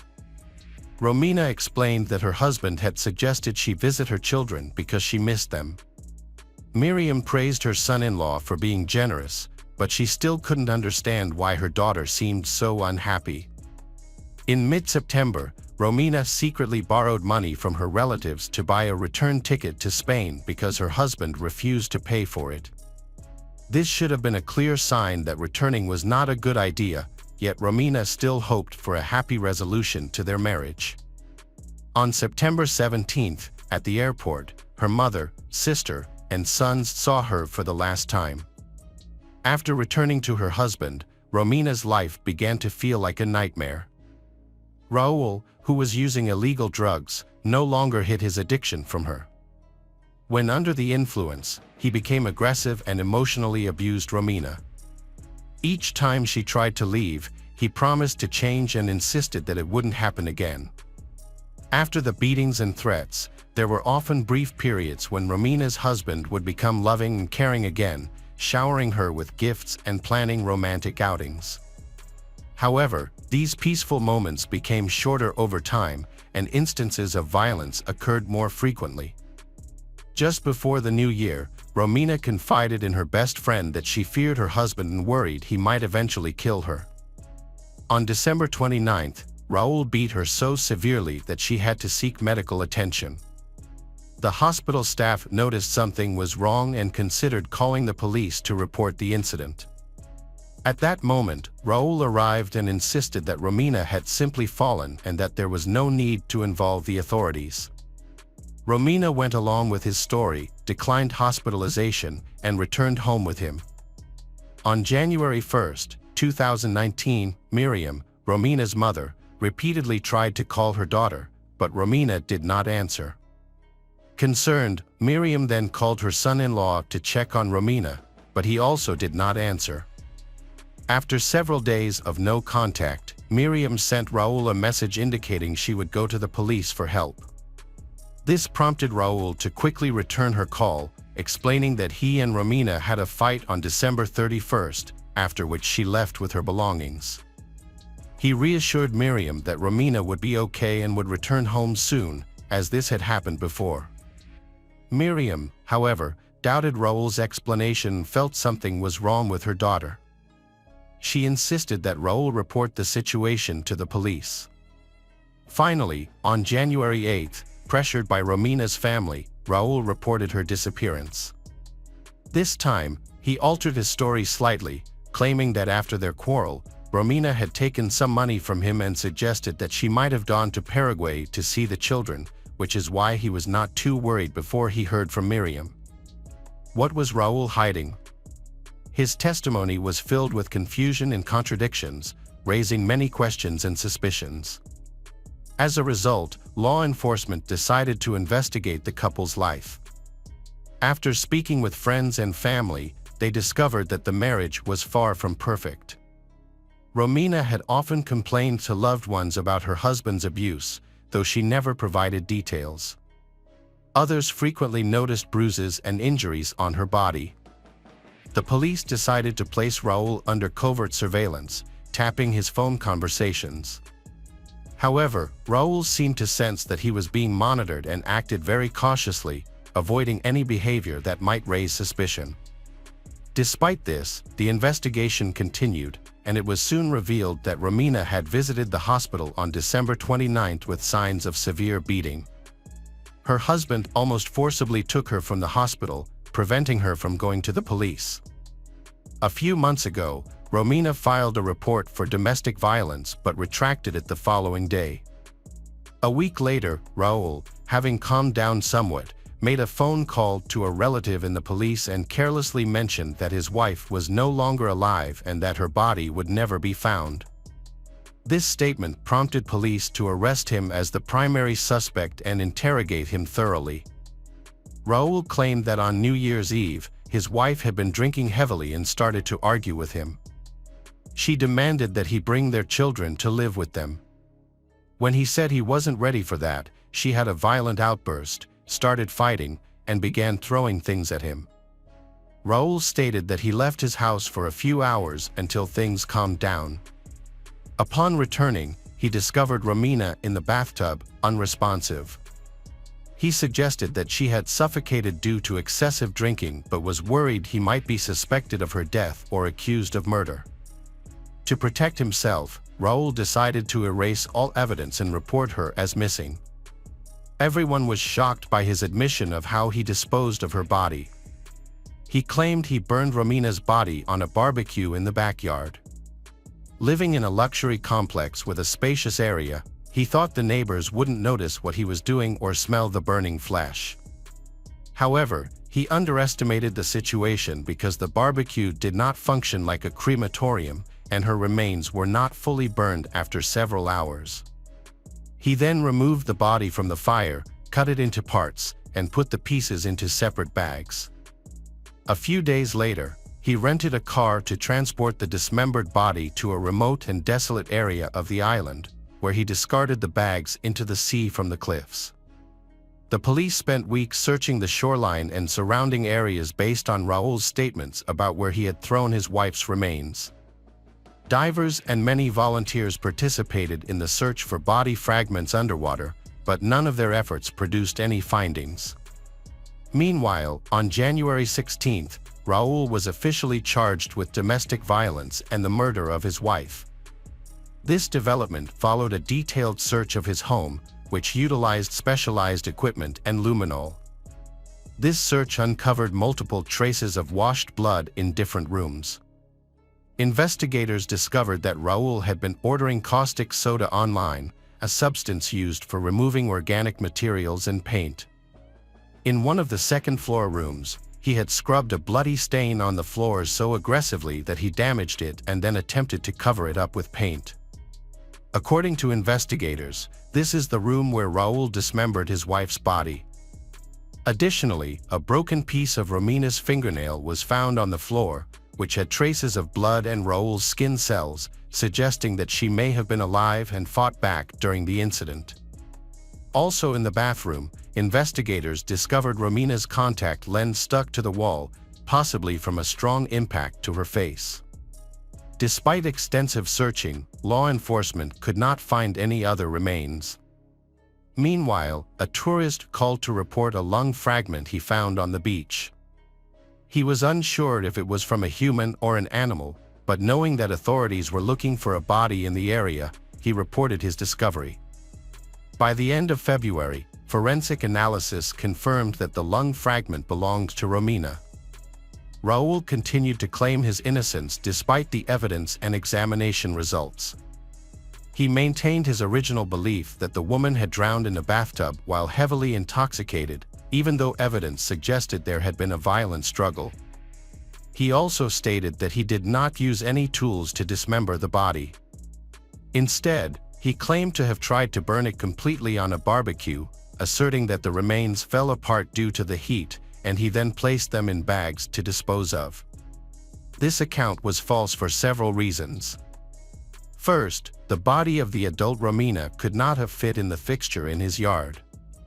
Second, Bones cannot become so fragile from fire that they fall apart without tools. Additionally, separating the lung from the body would require opening the chest, which cannot be done with bare hands. The investigation could not determine exactly how Raul killed his wife, but the evidence of a struggle in their home suggested that he may have beaten her to death. It was clear that Raul dismembered her body in the same room where he later repainted the floor to hide the blood.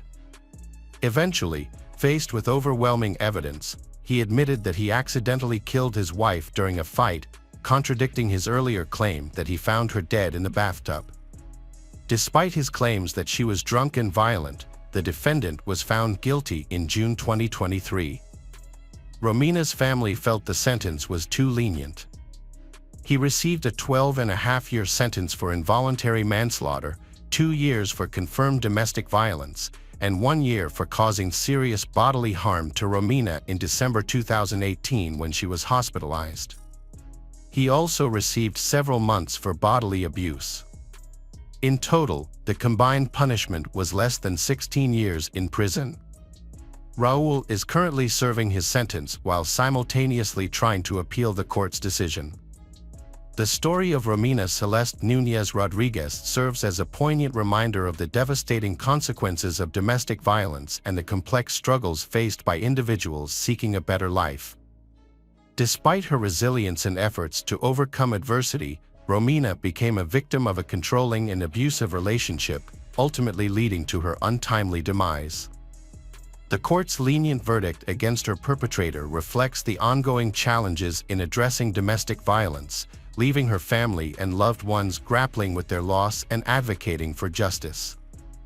As we reflect on Romina's case, it is crucial to continue raising awareness about the importance of supporting victims and holding abusers accountable to prevent such tragedies in the future. Welcome back, detectives. Let's dive into another horrible case. The case of Heather Elvis. Heather Rachel Elvis was born on June 30, 1993, in Horry County, South Carolina, to Terry and Debbie Elvis. She was described as a determined, free-spirited, and vibrant individual with a large, outgoing personality. Heather had a passion for makeup and aspired to pursue it as a career.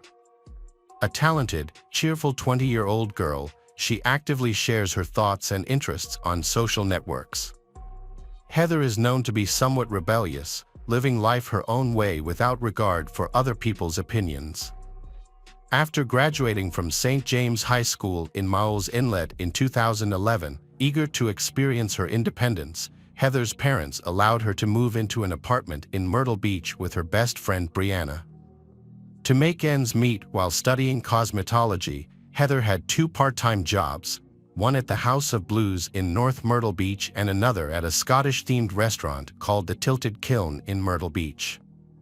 She had a good job, great friends, a very close-knit family, and everything in her life seemed to be in order. However, she had secrets her family didn't know about and wouldn't discover until it was too late. On a warm summer afternoon in 2013, while Heather was working her usual shift at the Tilted Oven, she caught the attention of an older man, who was the maintenance worker, Sidney Moore. Sidney was a 37-year-old man, married with 3 kids. His wife, Tammy, was a 40-year-old stay-at-home mom who worked part-time as a travel agent, and they had been married since 1997. Sidney had his own maintenance business and would often come in to repair things in the restaurant's kitchen. Heather had a crush on Sidney, even though he's much older than her, and the two have had some innocent flirtations at work. Heather would confide in her friend Brianna about the things he would say to her and how smitten she was with him. Heather was deeply in love with Sidney. She confided in her sister about their strong feelings for each other and their plans for a future together. Heather was aware that Sidney had a wife, but he told her their marriage was open and that he no longer loved his wife, Tammy. Sidney even claimed Tammy had a boyfriend and they were staying together only for financial reasons and their children. As a young and naive person, Heather believed everything Sidney told her. Her friends did not approve of her relationship because he was 17 years older than Heather. In addition, Sidney had been married for 15 years to his 40-year-old wife. The affair was no secret at Heather's workplace, and she often faced ridicule from her colleagues. The situation reached the point where some colleagues wrote on a mirror at work, "Stealing a married man, that's fine, thanks." Even one of the girls called the restaurant pretending to be Tammy, looking for Heather.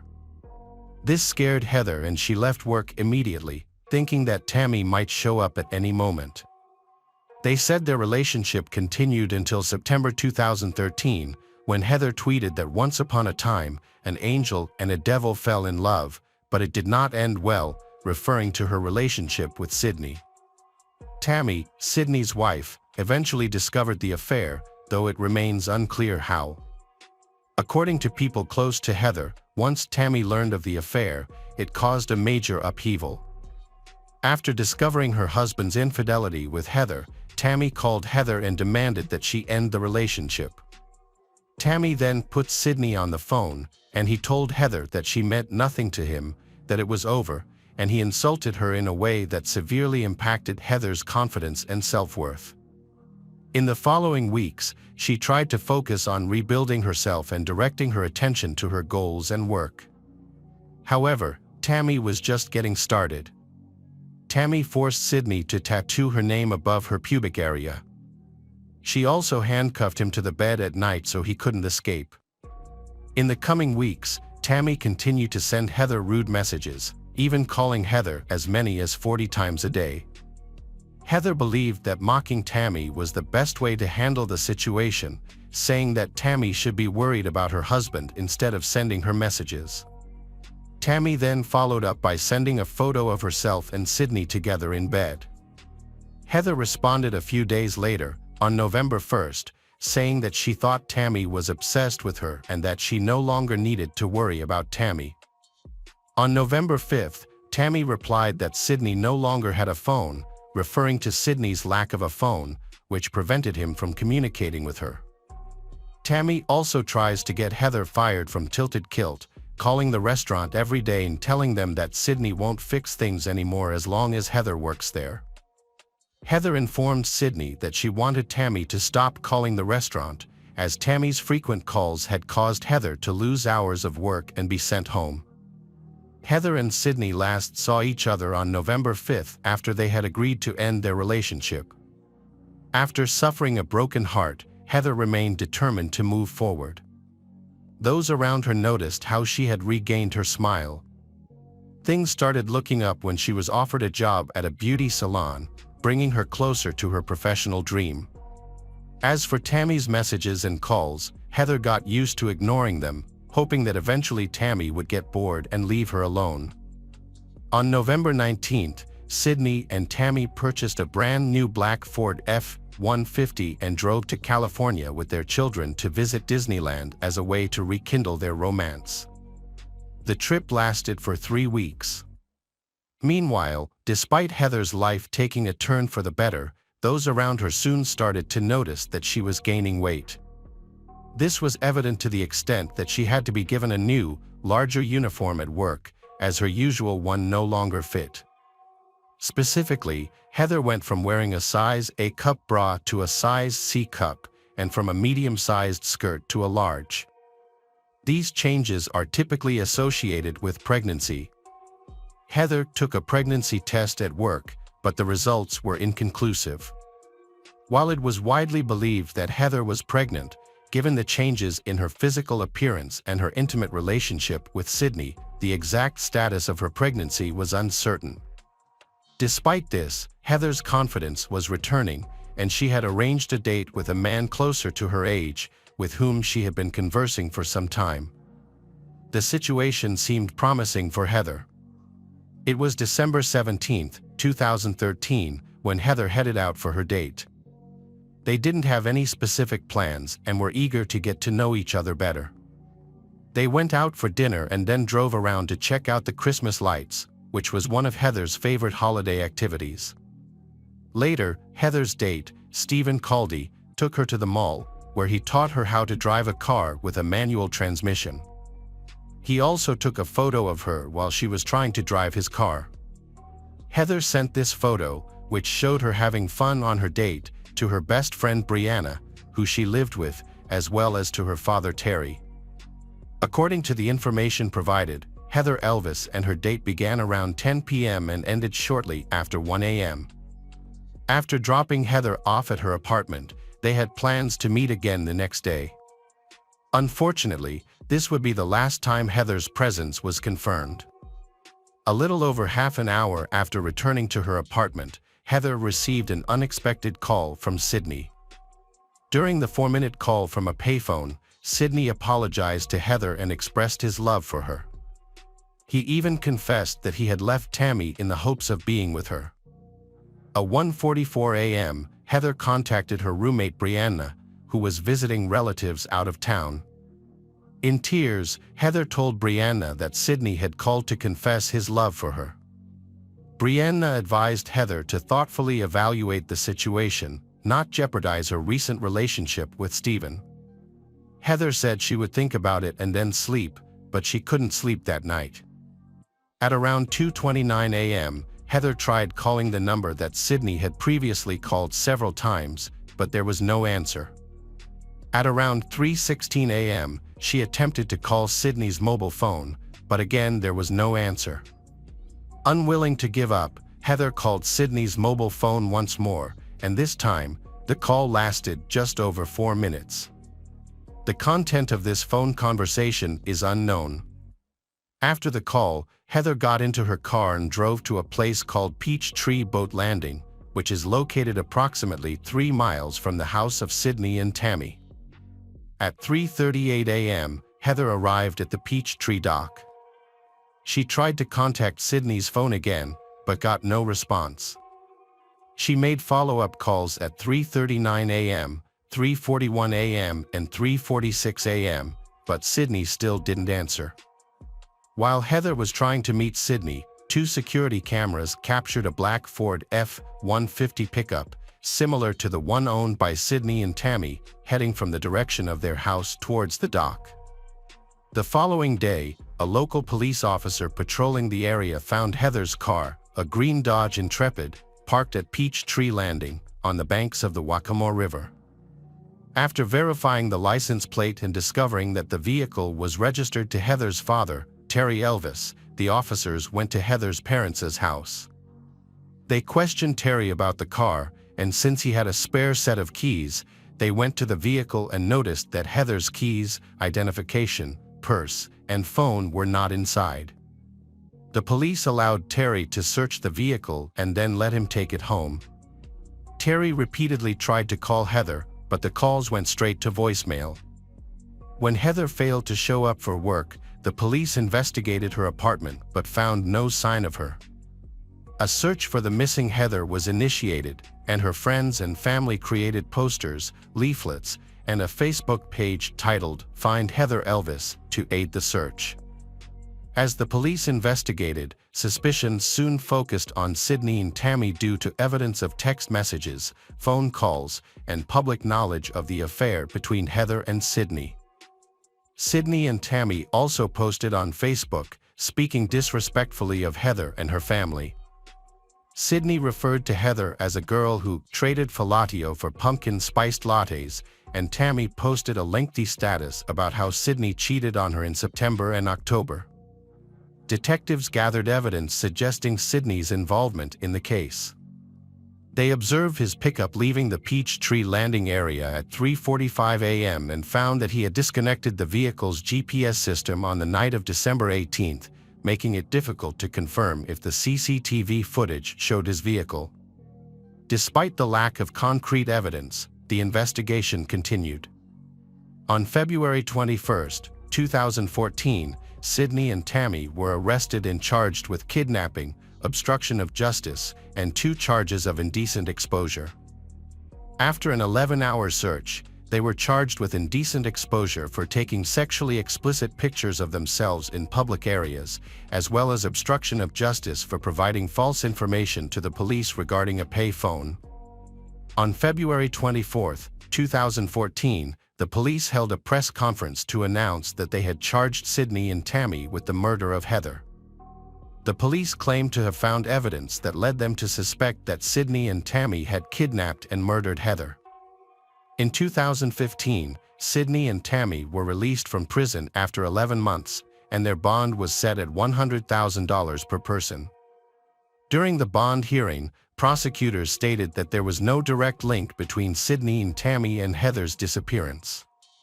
The Sydney family claimed that they were threatened by the Elvis family, which led them to install a tracking system and advised them to avoid the Elvis family, including on social media.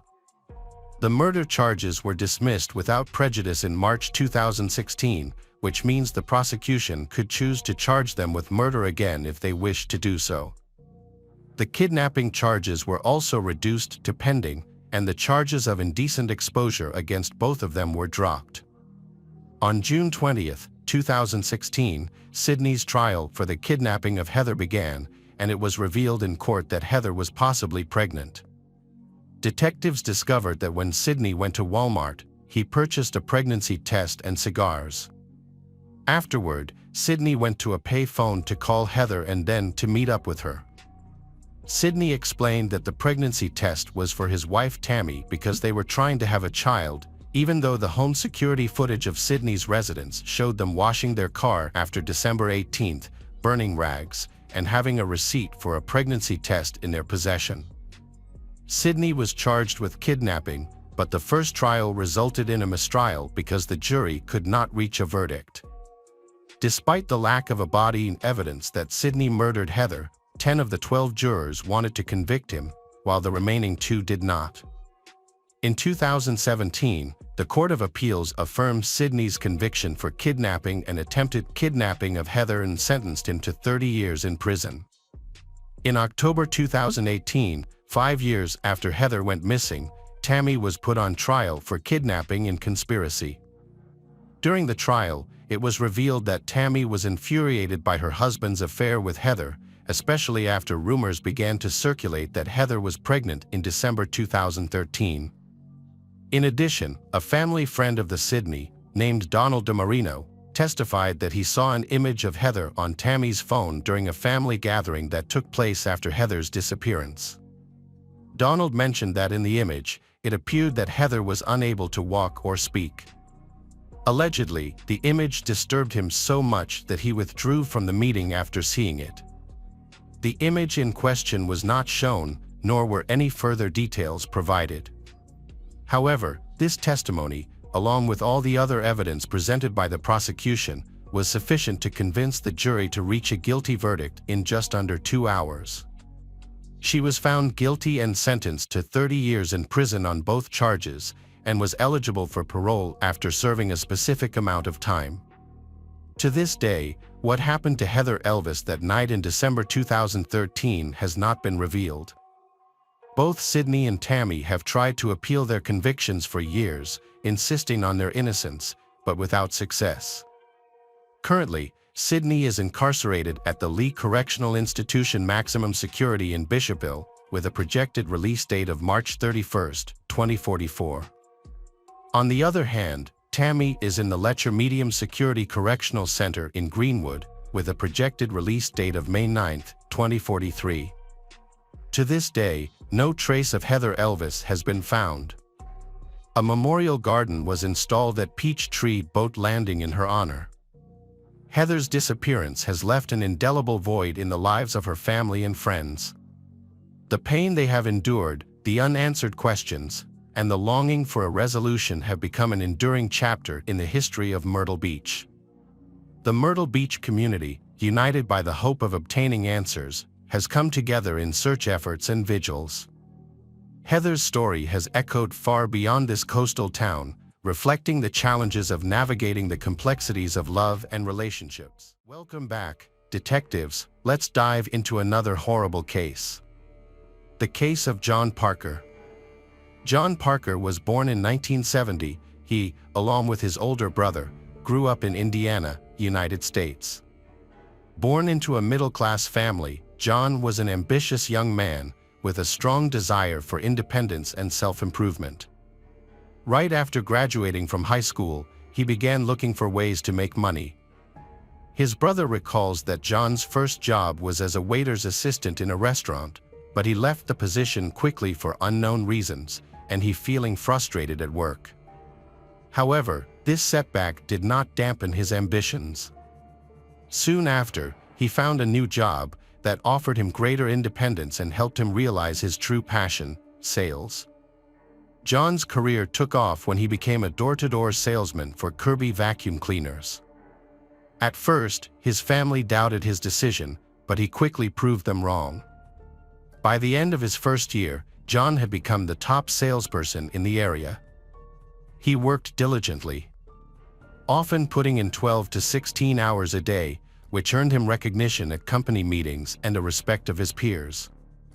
John's success inspired other salespeople, who came to him for guidance, new ideas, and motivation, and he happily took on a leadership role.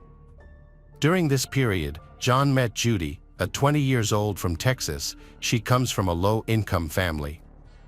Born in October 1969, Judy was confident and outgoing. Although John wasn't looking to hire new salespeople at the time, Judy's enthusiasm and assertiveness convinced him to give her a chance. Despite being young, but Judy had already experienced significant life events.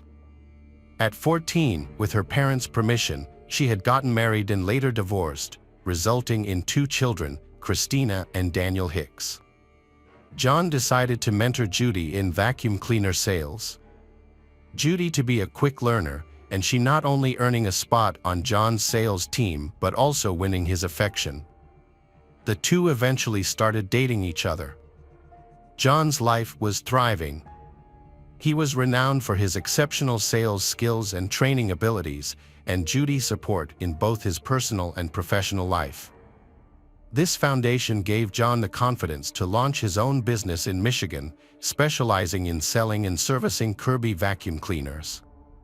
As part of his venture, John offered training sessions to salespeople, sharing effective strategies he developed and the passion that drove his success. His company rose to become one of the area's top performers, and John consistently credited his success to Judy's unwavering support. In 1992, John and Judy got married, having established stability in their professional lives. In the following years, they dedicate themselves to demonstrating what a good salesperson can achieve in life. The couple had 2 daughters, Tiffany and Erica, in addition to Judy's 2 children from a previous relationship, Christina and Daniel. After that, their family moved residences several times, always to nicer houses, giving their children access to better schools, luxury cars, and regular vacations. Initially, John had no issues with his stepchildren.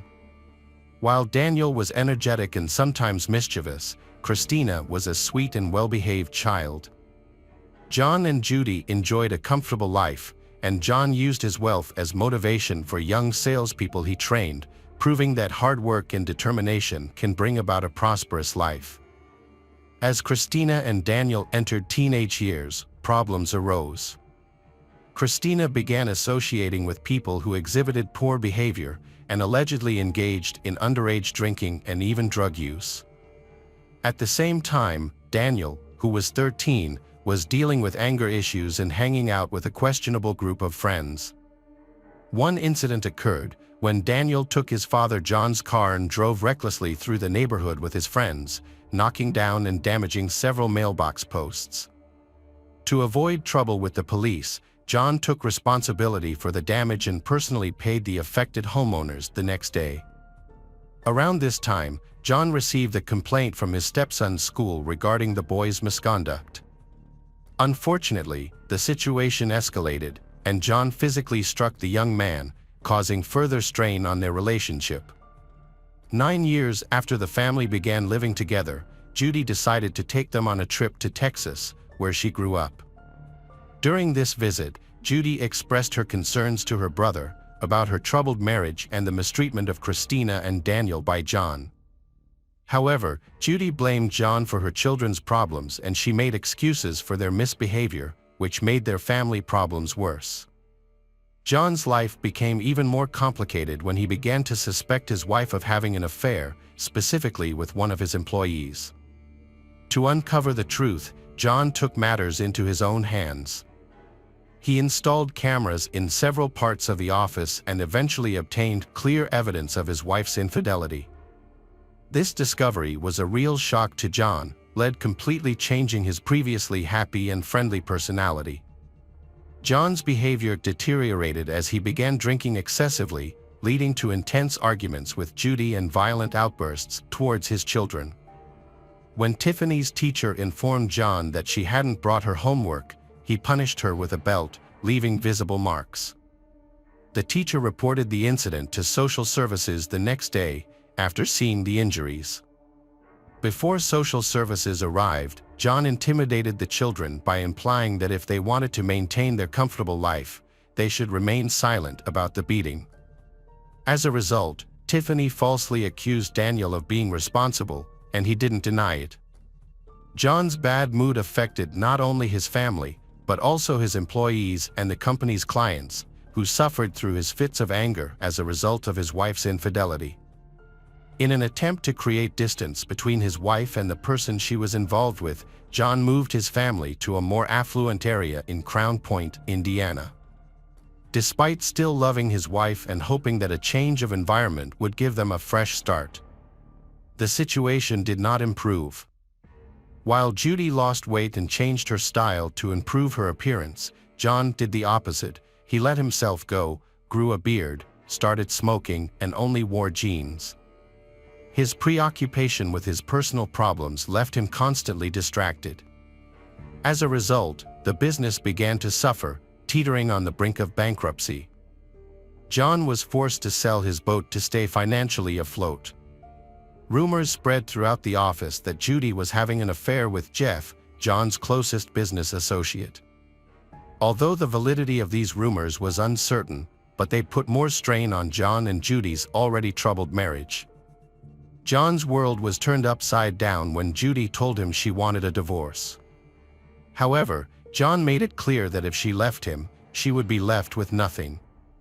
He felt he had given her everything, including lifting her out of poverty, accepting her children, providing her with luxuries, and loving her. However, he became exasperated when she decides to leave, threatening that if she leaves him, she will leave with empty hands. John possessed a crucial piece of evidence, a recording of Judy having an affair with Jeff. As a result, their relationship became more strained in early 2003, which also affected their children's behavior. On Thursday, April 17, 2013, John and Judy attempted to resolve their issues over dinner at a restaurant. After finishing dinner, they called home to check on the children and said they would be back soon. However, their plans changed when Christina asked them to stop by the office because she had left a school notebook there. Leaving the restaurant, they went to the company and John brought the rest of the dinner to Jeff, who was working late. When they arrived at the office in an isolated industrial area around 10 p.m., John went inside to talk to Jeff while Judy quickly retrieved the notebook and returned to their car. Minutes after, John left the office. He opened the rear door on the driver's side of his vehicle to retrieve something. Suddenly, 2 loud gunshots rang out, and John fell to the ground in the parking lot. Judy and Jeff immediately called 911 to report the incident. Police and medical units arrived at the scene quickly. Sadly, 33-year-old John Parker was found to have been shot in the back of the head and was pronounced dead at the scene. During the investigation, Judy, who was inside the vehicle when the shots were fired, was questioned by the authorities. She told them she was sitting in the car when her husband, John, came out of the office and opened the rear door on the driver's side. Her account was limited, as she did not see what happened next, only hearing the 2 loud gunshots after John opened the door. Judy remembered that when she heard the shots, she immediately hid behind the seat. When she cautiously lifted her head, she caught a brief glimpse of a man wearing dark clothing fleeing the scene. They also noticed that John's wallet was missing, leading them to initially believe it was a robbery. As investigators took a closer look, they started to question the details surrounding John's death. Since no one knew about Judy and John's plans, several inconsistencies stood out. What could be the motive for targeting an empty industrial area at night when there would be no one around? If the goal was robbery, it doesn't make sense that the perpetrator would kill John before taking his belongings, especially when he was wearing a $20,000 gold Rolex and other easily accessible valuables. Moreover, why didn't the thief search John's pockets? This is a common action in robberies. The investigation into John's death raised more questions than it answered. 2 bullet casings found at the scene matched Judy's claim of hearing 2 shots. It was clear that one of the shots had killed John instantly, but there was no official information about the second shot. The investigators started by taking a statement from Judy, the key witness to the incident. Judy reported that her husband had previously gotten into an argument with one of his employees. She was able to identify the employee involved in the argument, but beyond this, she had no additional information to provide beyond what she had already shared at the scene. The investigators also spoke with Jeff, who was inside the office at the time of the shooting. However, he was unable to provide any useful information, as he did not exit the office until after the shots had been fired and the incident was over. The authorities informed Christina that her stepfather had passed away. After nearly ruling out a robbery motive, detectives shifted their investigation to focus on the people close to John, starting with an employee who had previously expressed resentment towards him. The employee confirmed that they had a significant disagreement, but claimed that it had been peacefully resolved. He also provided an alibi, which was thoroughly investigated and verified. The investigation was expanded to cover almost all individuals associated with John, including those he did business with. Past and present employees, competitors in his industry, and his personal friends and social connections. The investigation into John's murder revealed a new lead involving Judy. Unlike what is typically expected of a grieving person, her behavior during her husband's funeral was unusual, as she seemed cheerful and was chatting with friends. Another notable observation was that her ex-husband seemed completely unbothered by the incident, calmly reading a newspaper just 4 days after John's murder. Daniel, 15, was brought in for questioning on suspicion of being involved in the murder. The police suspected him because of an incident 6 months earlier. At that time, gang members told the police that Daniel had paid them to kill his stepfather, John. However, the gang members claimed they never planned to carry out the murder and just kept the money. The police didn't find their story believable and took the money, but they didn't seem to do anything more about it at the time. Later, after John was killed, the police decided to re-examine whether Daniel might be involved in the crime. During questioning, Daniel admitted to paying people to hurt John, but not intending to kill him, but rather injure him, specifically by breaking his legs. Authorities did detain one of the individuals Daniel to have hired, but this person was released after a thorough investigation verified their alibi. Daniel was eventually released after 9 days, due to insufficient evidence and because he was a minor. As the case unfolded, it became clear that John had prior conflicts with the children of Judy, Christina, and Daniel.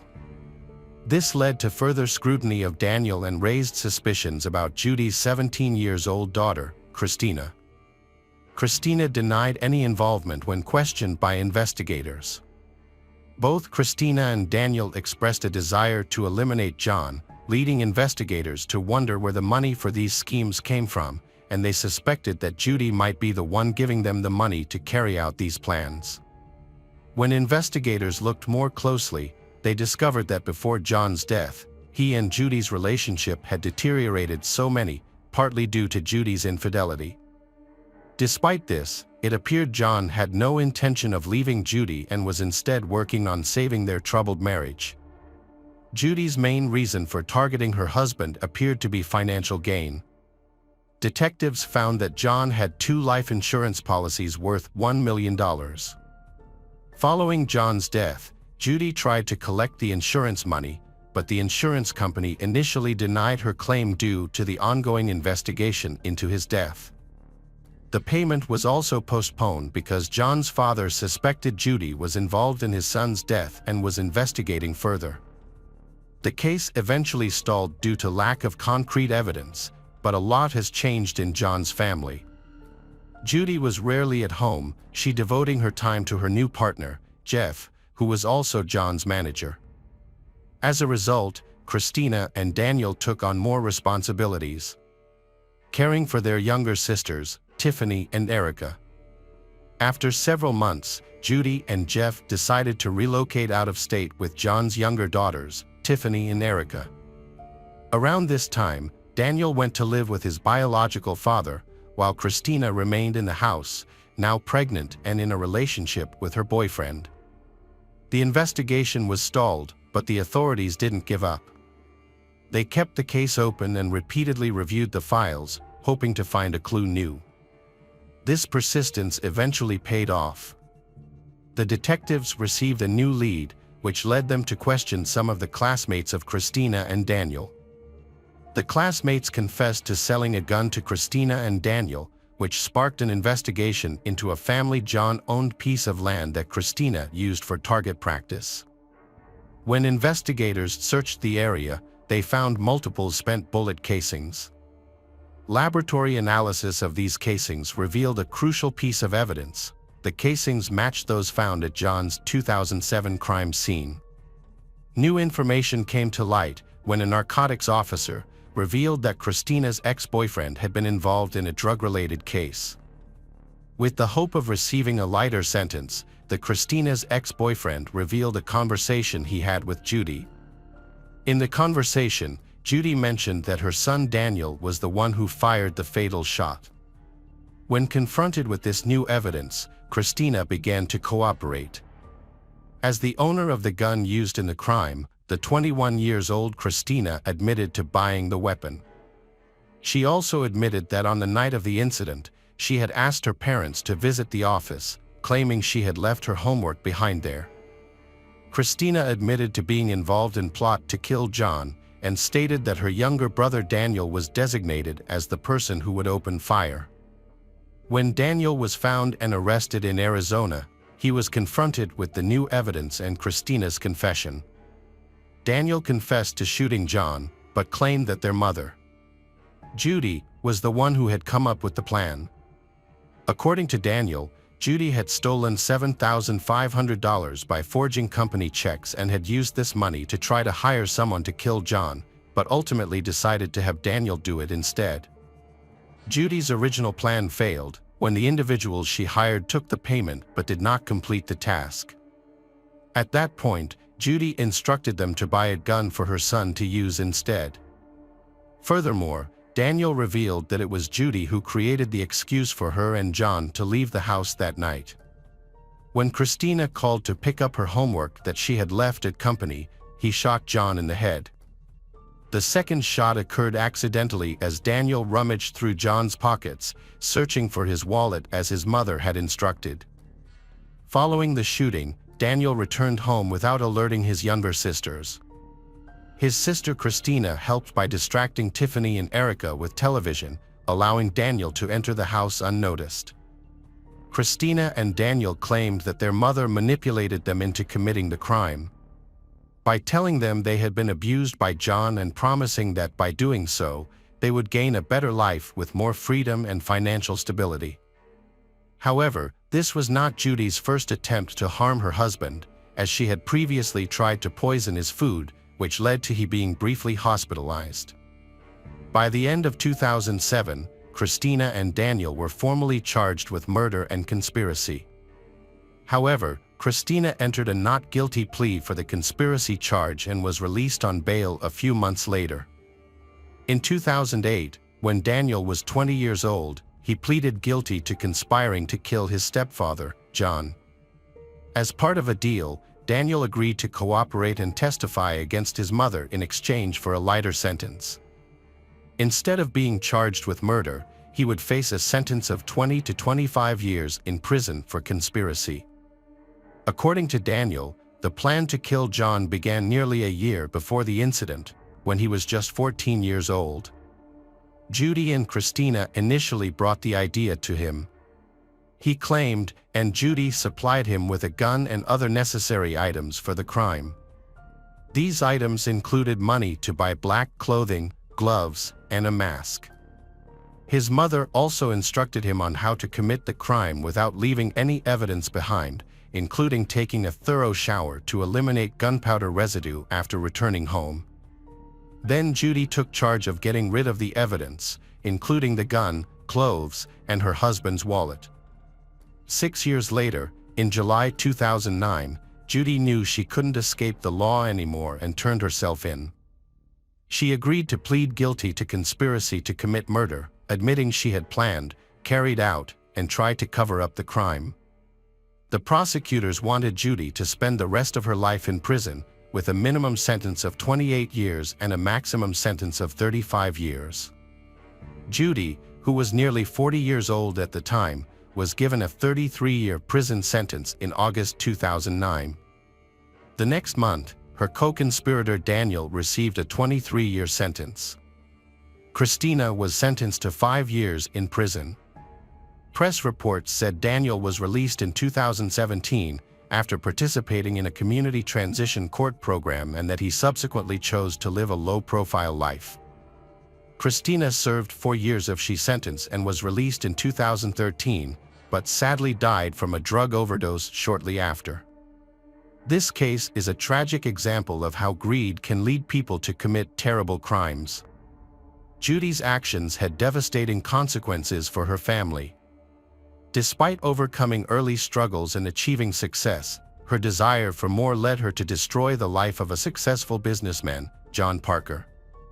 Her actions also deeply affected her 4 children, leaving 2 in prison and taking away their father. Hi everyone, thanks for returning. Let's unravel another perplexing mystery. The case of Schmidt family. Tyler Schmidt was born on November 13, 1979, in Iowa, USA. He spent his childhood in Cedar Falls, a city home to the University of Northern Iowa. Tyler's early interests led him to join the Boy Scouts, where he earned the distinguished rank of Eagle Scout. This experience fostered his lasting love for nature and the outdoors. Growing up, Tyler enjoyed participating in camps organized by the Lutheran Church, which often brought his family together. Outside of school, he developed skills in playing the trumpet. However, his true passions lay in adventure and sports. At Northern Iowa High School in Cedar Falls, Tyler was a member of the cross-country running team and the swim team. During his free time, he also enjoyed outdoor activities such as canoeing, hiking, and snowshoeing. Tyler's interest in computing led him to Missouri's Truman State University, where he pursued a degree in computer science and met the woman who would become his wife, Sarah. Born in Kansas City on March 27, 1980, Sarah grew up near St. Louis with her siblings, Karen, Jane, and Adam, for part of her childhood. Sarah shared Tyler's passion for the outdoors, particularly bird watching and studying insects. Both had been heavily involved in scouting as young people, with Sarah earning the Girl Scouts' highest honor, the Gold Award. She credited her adventurous spirit to her mother, with whom she had gone backpacking in Central America. Given their compatibility and mutual interests, Tyler knew he had found his soulmate when he met Sarah. Sarah was a high-achieving student who excelled both academically and in leadership. As a result of her outstanding leadership skills, the prestigious Truman Scholarship while she was still at Washington High School in Washington, Missouri. This scholarship led her to attend Truman State University, where she met her future husband, Tyler. The couple started dating and eventually got engaged. Both families were supportive of their decision to marry, as they believed the two were meant to be together and start a beautiful family. On June 22, 2002, friends and family gathered at St. John Lutheran Church in Cedar Falls for Tyler and Sarah's special day. Guests took their seats under the guidance of the wedding coordinators, with Tyler's parents and Sarah's mother seated at the front, joined by her nearby siblings. Tyler's uncles and cousins were also in attendance. Sarah stood outside, preparing to make her grand entrance at her wedding ceremony. She was accompanied by her father, who would escort her down the aisle and give her away to her fiancé. The ceremony was a promise of love and commitment between the 22-year-old couple, who vowed to stand by each other until the end of their lives.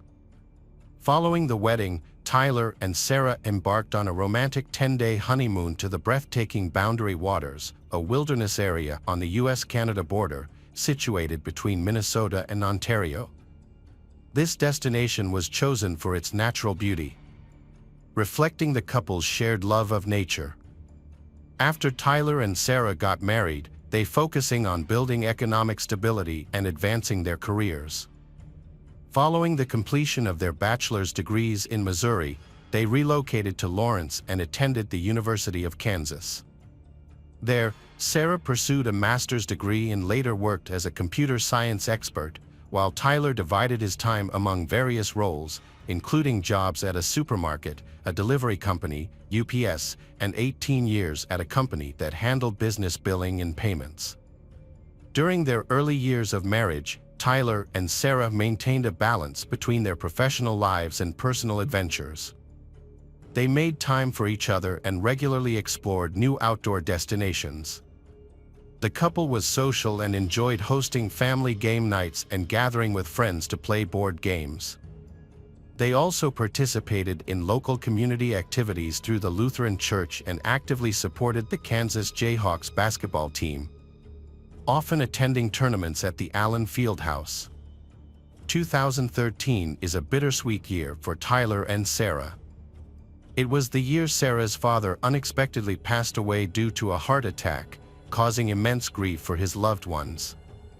However, in the same year, they welcomed their first child, Arlo, after 11 years of marriage. In 2015, the family grew again, with the birth of their beautiful daughter, Lula Schmidt, on September 17.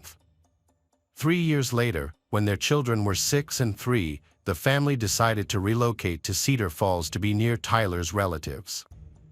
The community of Cedar Falls provided them a warm welcome, and they quickly became involved in local activities. Tyler maintained his software engineering job, while Sarah started working as a librarian's assistant at the local public library. Their children, Arlo and Lula, began attending preschool at Lincoln Elementary School. Known for their kind and helpful nature, Tyler and Sarah made those around them feel valued.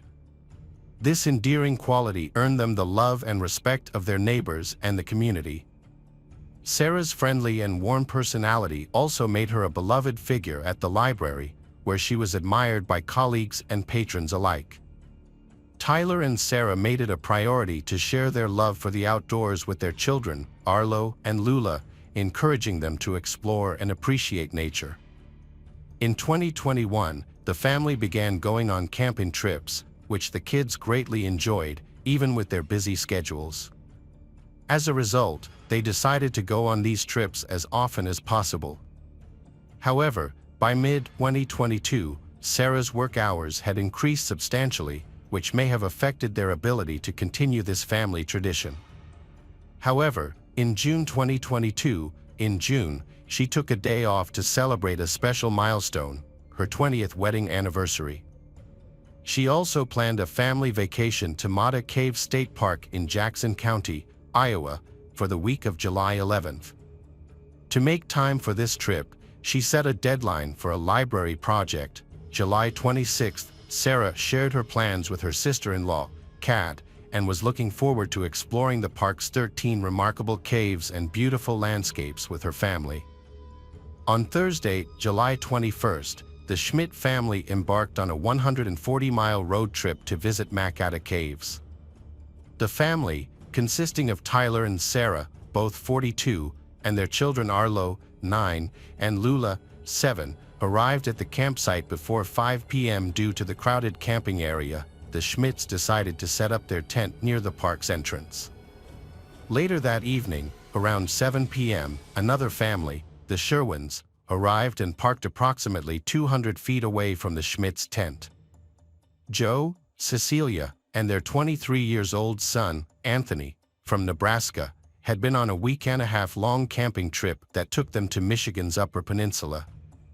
When they were on their way back home, they decided to stop at Massacre Caves, setting up 2 tents, one for the parents and another for their son Anthony. Anthony consistently showed great care and consideration for his parents' needs and earning praise from his mother, who frequently described him as the ideal son, kind, empathetic, and an outstanding student. At the time, Anthony was working on a business venture that involved developing a computer system. He claimed the business had the potential to generate millions and planned to use some of the profits to support his parents financially. However, Cecilia knew very little about the project, as Anthony maintained secrecy and only revealed that he communicated via emails that were heavily encrypted and secure. At Massacre Caves, campers had settled in for the night. However, their peaceful night's sleep was disrupted before dawn on July 22nd by the sudden sound of gunshots. A short time earlier, a man wearing black had entered the Schmidt family's tent. Inside, the attacker targeted Tyler and then Sarah. Arlo, who had been asleep, was jolted awake by the screams of his sister Lula. As he turned to see what was happening, he saw blood and was overcome with fear. Managing to escape the tent, Arlo ran to find help. As he fled, he heard the sound of one final gunshot. Cecilia and Joe, from the adjacent campsite, quickly exited their tent due to the commotion. Joe began searching for his son among the other campers, inquiring if anyone had seen him. Meanwhile, Arlo, still panicked, continued running until he met Cecilia and Joe. He was frantic, shouting and asking for help, explaining that his parents had been shot. Concerned for Arlo's safety, Cecilia took his hand, and together they rushed to the park entrance. She was filled with anxiety, knowing her own son was sleeping near the tent where the shots were fired, and feared he might have been hurt or worse. Cecilia called 911 after hearing gunshots and reported the incident to the operator, but struggled to clearly say the park's name, making it difficult to communicate their exact location. Cecilia also explained that she was with a boy who claimed his parents had been shot. During the 23-minute call, the 911 operator asked Cecilia questions, while simultaneously relaying the attack to police and park rangers. The call was briefly dropped, but Cecilia quickly called back.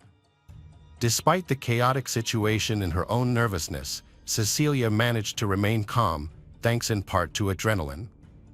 Once she had provided more specific location details, Cecilia handed the phone to Arlo. Arlo explained to the operator that he had witnessed a horrific scene at his family's campsite. He said the operator that he was in a tent with his parents and sister, but when he woke up, he saw a person wearing black and holding a gun. When asked about his father's location, the boy was silent for a while, then responding that he thought his father was hurt. At 6:30 a.m., police and paramedics arrived, and after locating the Schmidt's tent, they discovered a horrific scene. All the occupants, including Tyler, Sarah, and Lula, were dead.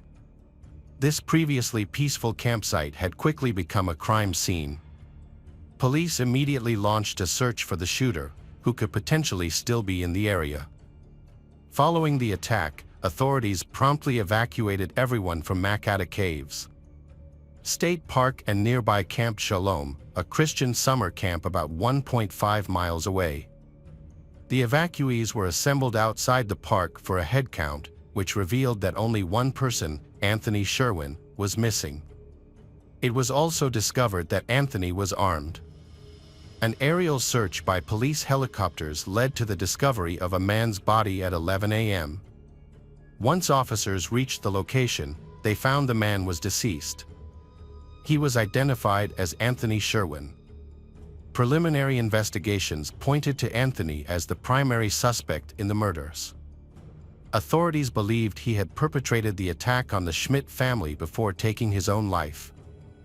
The park was temporarily closed by authorities following the incident, with the closure lifted by July 28. The Iowa Department of Natural Resources offered its condolences for what had occurred. A spokesperson for the department expressed deep sadness and disappointment on behalf of the team, acknowledging that the incident had disrupted the long-standing tradition of Iowa families enjoying the state's natural beauty. However, the department remains committed to continuing its work in preserving the state's parks for the millions of families that visit each year. The citizens of Cedar Falls were deeply shocked when they received the news. The atmosphere in the town drastically somber and mournful. Family, friends, acquaintances, and even strangers were filled with grief.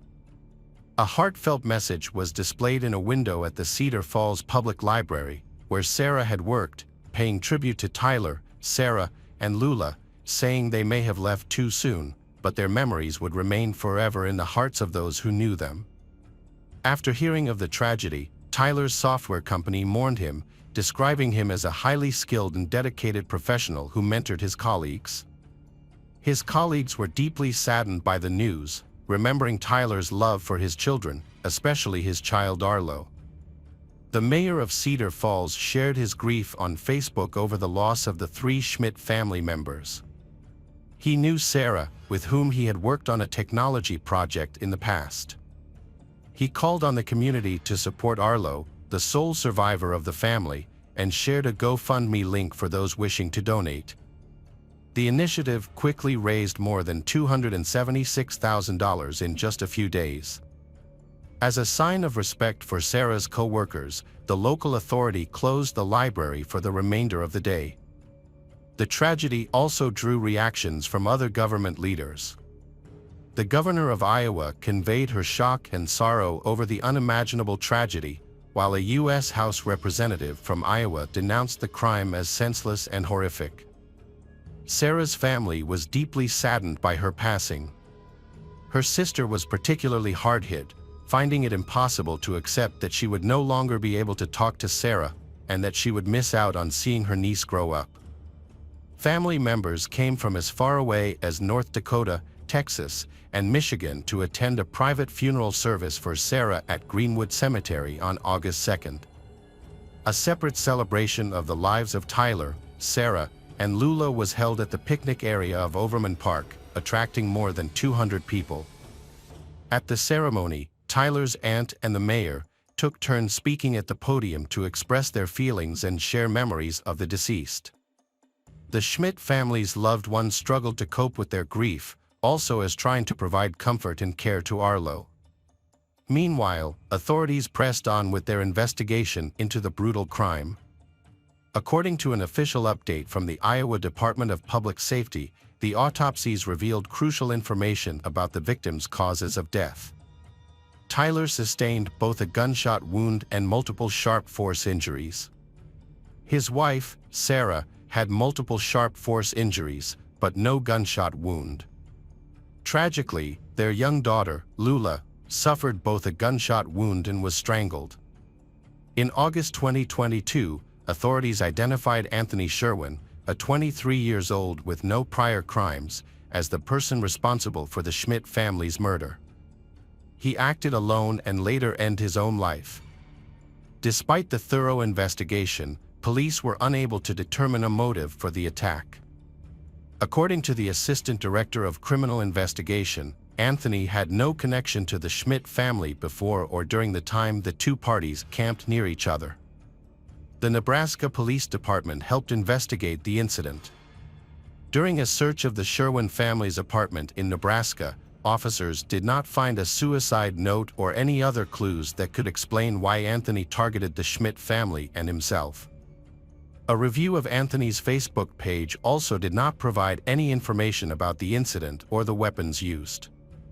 According to the Assistant Director of the Iowa Division of Criminal Investigation, the only confirmed weapon found was an unlicensed, hand-assembled firearm discovered near Anthony's body.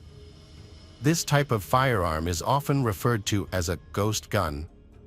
Because these guns lack serial numbers, they can be challenging for authorities to track and regulate. To verify the story, the police spoke with Anthony's parents.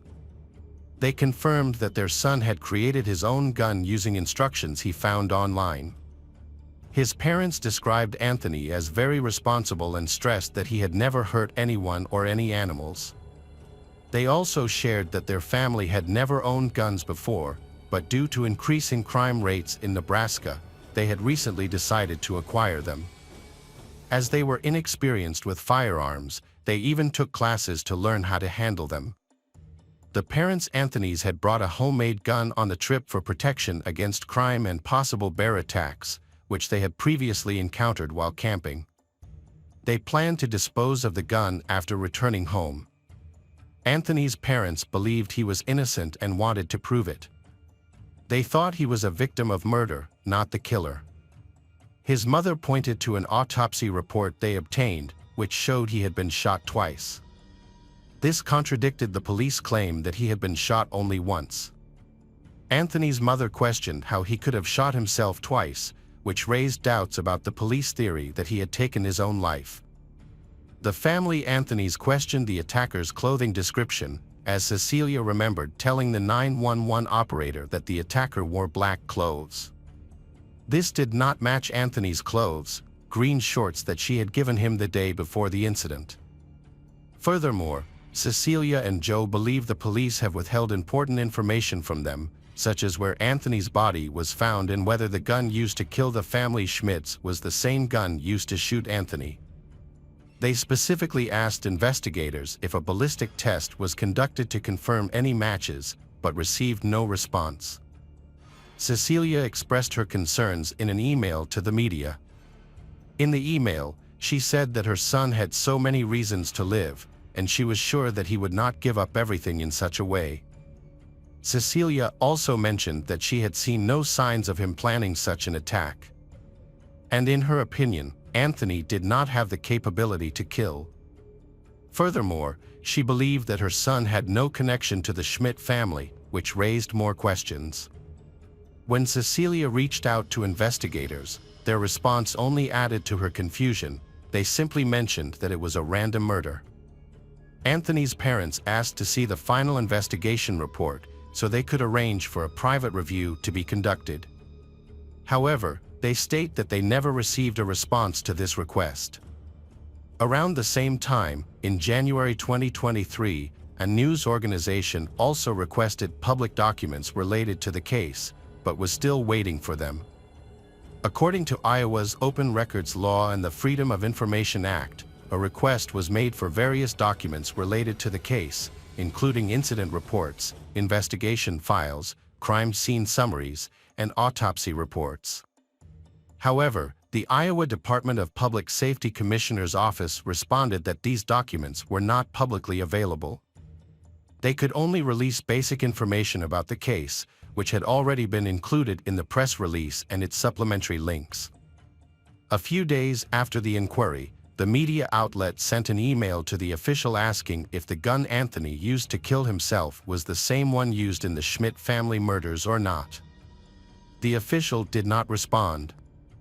So far, the police believe Anthony was a random killer who brutally murdered family Schmidt by shooting, stabbing, and strangling them. This conviction stands unless new evidence surfaces to prove otherwise. Anthony was also murdered, and those who knew him described him as kind, studious, and innocent. Following traumatic incident, Arlo, the sole survivor of a massacre, came to live with his relatives in Cedar Falls, CU the law entre qua Sarah. Recently, in an interview, Sarah's brother expressed admiration for Arlo's courage and the young boy's remarkable mental resilience. Following the tragedy, a fundraising page on GoFundMe was established to collect money for Arlo's care and to create a fund that will support his future education. Hey detectives! Welcome back. We've got another mysterious case to explore. The case of Bluml family. Roger Bluml was born on January 17, 1965, into a lively family with his parents and 7 siblings, 6 brothers and 1 sister. The family was not only large but also close-knit, instilling strong values and a sense of community. Even in high school, Roger was a diligent young man with future ambitions. He started driving his father's truck and, after finishing high school, worked in concrete transportation. Eventually, he realized his true passion was in sales, where he achieved success. His friends often said that he could sell ice to an Eskimo, which showed his amazing sales skills. This talent came with a generous, cheerful, and outgoing personality. He always seemed happy, and nothing pleased him more than making everyone around him smile. Roger had a good life and an excellent relationship with his family. The only thing missing was a partner, and one day he found that too. Although he did not elaborate, a close friend recounted that one evening, when he met a young woman who captivated him, Roger declared with complete determination that she was the woman he was going to marry. Melissa was born in Wichita on January 1, 1960. She grew up in a loving family with 3 girls and 3 boys, though sadly, a younger sister passed away before her first birthday. Melissa was a kind and diligent person, always willing to assist her family and others. She started her career as an accountant at a bank and built a successful path over the years. Her dedication, commitment, and teamwork earned her numerous promotions, eventually becoming vice president of the bank. In 1991, she met her soulmate, and they got married. Life appeared perfect for the Bluml family. Melissa advances in her banking career, while Roger uses his confidence to start his own business. Roger enjoyed spending time with friends and spreading happiness. He found an ideal partner in Melissa. Both shared a strong sense of social responsibility, actively participating in charity, sports, and community events. Although, as we've seen in almost every story, a perfect life doesn't exist, for the Bluml family, the only thing missing was a child to fill their loving home with laughter and joy.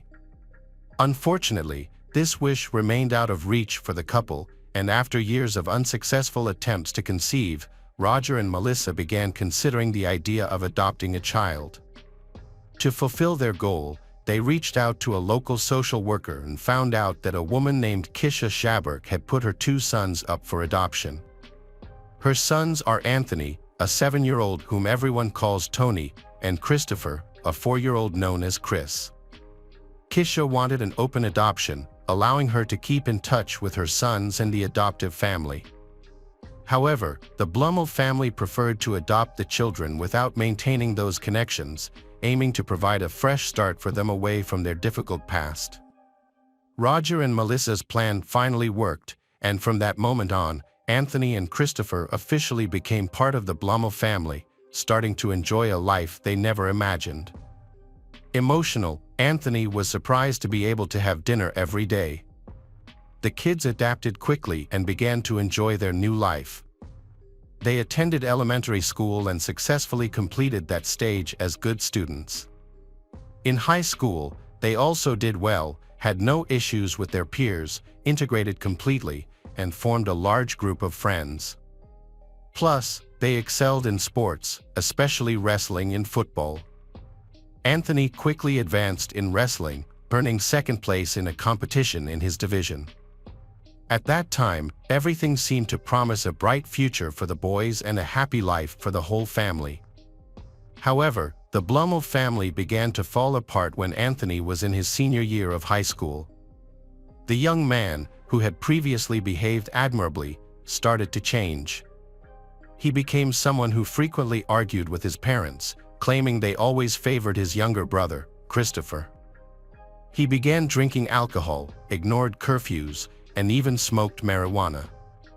Life in the Bluml household descended into chaos, and it soon appeared that any hope of the young man getting back on track was lost. For a long time, Anthony dreamed of joining the United States Air Force after high school, but his own actions ended that possibility. In 2013, he was arrested for an unspecified violent act and later, after graduation, for driving under the influence of alcohol.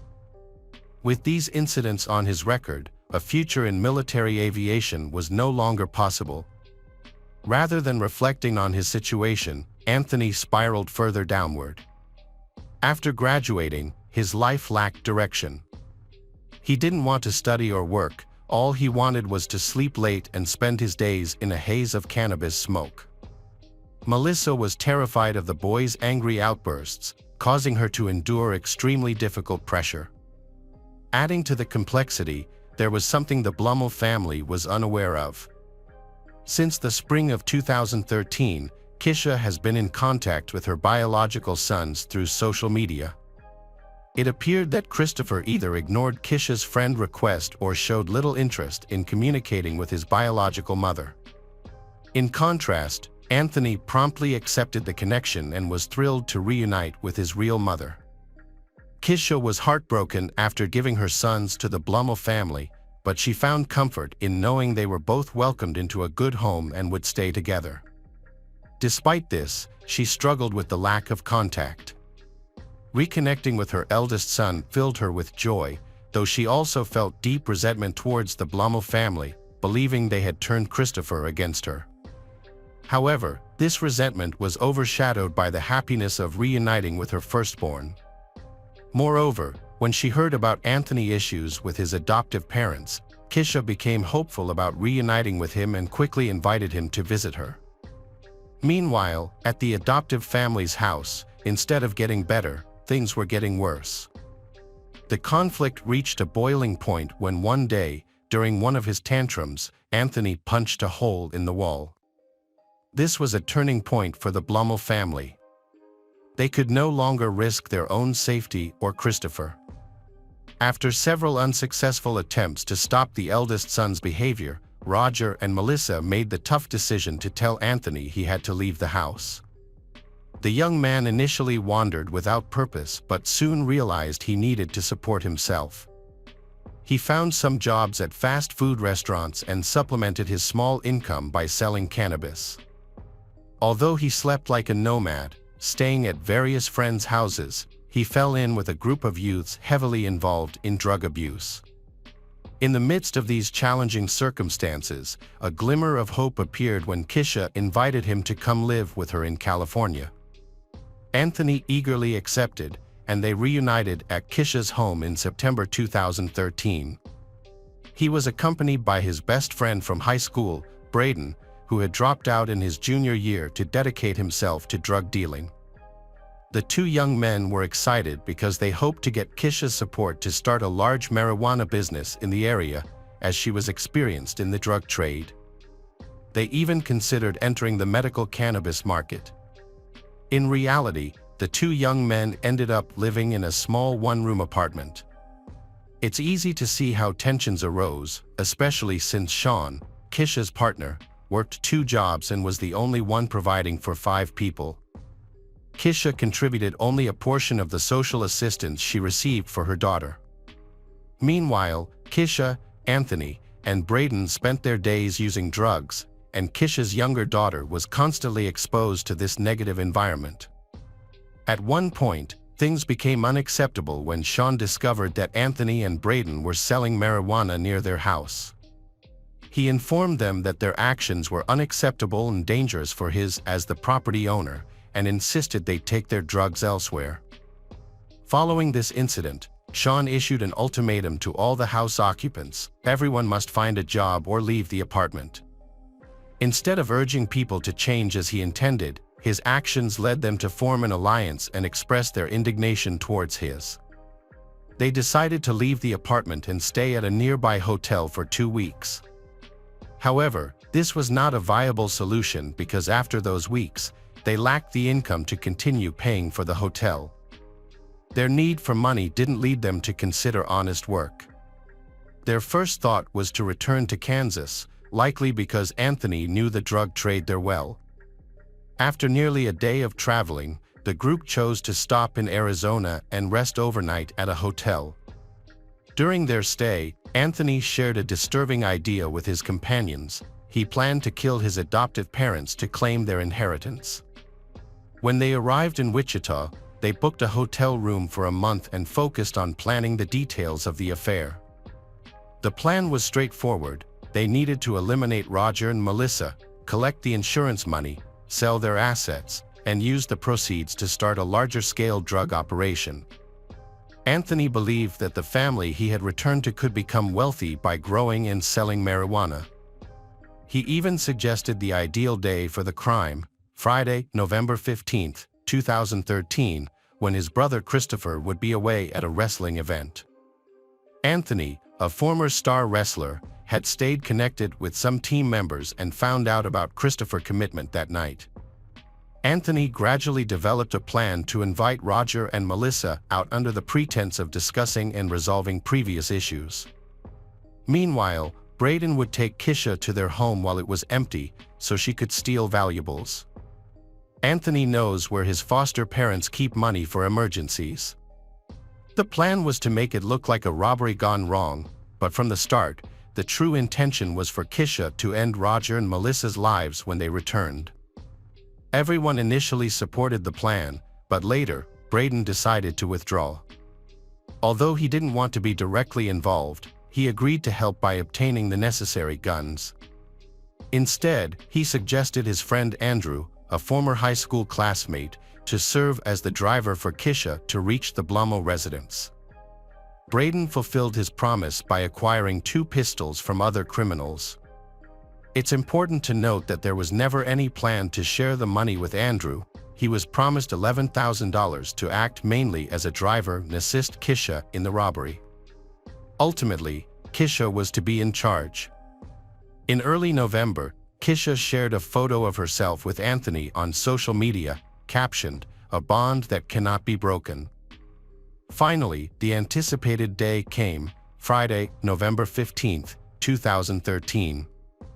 As Anthony had expected, his wonderful adoptive parents agreed to meet him without hesitation. The meeting went smoothly. Meanwhile, at the Bluml residence, a different scene unfolded. As soon as Roger and Melissa left for the meeting, Kisha and Andrew broke into the house by forcing open the garage door. They began searching through the house, seizing small valuable items and cash that the couple had kept for emergencies. After completing the first phase of their plan, Kisha and Andrew hid near the secluded house, waiting for Roger and Melissa to return. Shortly after, they received a call from Anthony. Anthony told them that the meeting was over and that his foster parents had left him at a hotel before going home. They didn't have to wait long. When the Bluml vehicle halted in front of the parking gate, 2 attackers emerged from hiding. Kisha quickly positioned herself next to Melissa, while Andrew targeted Roger to keep him still. Melissa, shocked, recognized Kisha as the mother of the children they had adopted over a decade ago to give them love, stability, and a better future. She could only exclaim, "Oh my God, Kisha," before a precise shot to her head caused her to collapse in her seat. Roger, utterly shocked, attempted to help his wife. At that moment, Kisha approached the window and aimed at Roger's head. She pulled the trigger, but the gun jammed. She tried repeatedly to fire while Roger stood frozen beside his wife's lifeless body. Eventually, the gun went off, and Roger fell beside the woman who had been his life's greatest partner. After completing their deadly plan, Kisha and Andrew got into their vehicle and swiftly drove away. The Bluml couple remained there until about 9:15 p.m. when Christopher returned from a meeting and discovered the horrific scene. He quickly called 911, saying he had just come home and found his parents nearly unconscious in their van. He explained that Roger was coughing and Melissa was nodding her head. Both had gunshot wounds to their heads. The dispatcher told him to perform resuscitation attempts while emergency services arrived a few minutes later to take over. Remarkably, the Blumls were still alive, but in critical condition, so they were rushed to a hospital. When they got back to the hotel where they were staying, Kisha seemed to have a panic attack and said she just needed to use an illegal substance, which she did with the other guys. Additionally, around that time, Kisha disposed of the used weapon and a purse containing items she had stolen from the house, so they could be dumped in a nearby stream. Andrew threw the items into a pond in a nearby park. The next day, Anthony used the money he stole from his adoptive parents to start dealing marijuana, earning his first $100. Sadly, that same day, Melissa passed away at the age of 53 after a long battle. Anthony also visited his father in the hospital, unaware that he had been removed from both the Bluml family will and their insurance policies some time earlier. As a result, the two terrible crimes were committed for nothing. In the days that followed, it was discovered that Andrew had not been paid and was unaware that Kisha had taken money from the Bluml family's home. Eventually, they were caught. During the first inspections of the Bluml residence, police noticed the garage door had been forced open and the home was in complete disarray with items scattered everywhere. It was confirmed that money, jewelry, and other items were stolen. Authorities initially thought the attack on the couple happened because they arrived while the thieves were still there. However, it was later determined that the fatal assault occurred before the couple entered the home, so this theory was dismissed. In the van where Roger and Melissa were attacked, investigators found no significant fingerprints, but they did discover a casing. The authorities then focused on the victims' workplaces, suspecting a disgruntled client might have sought revenge, but this theory was dismissed. Next, they decided to speak with people close to the couple. Anthony was first on the detectives' list because he was the last person seen with the victims. However, he insisted he knew nothing about the incident and had not been involved.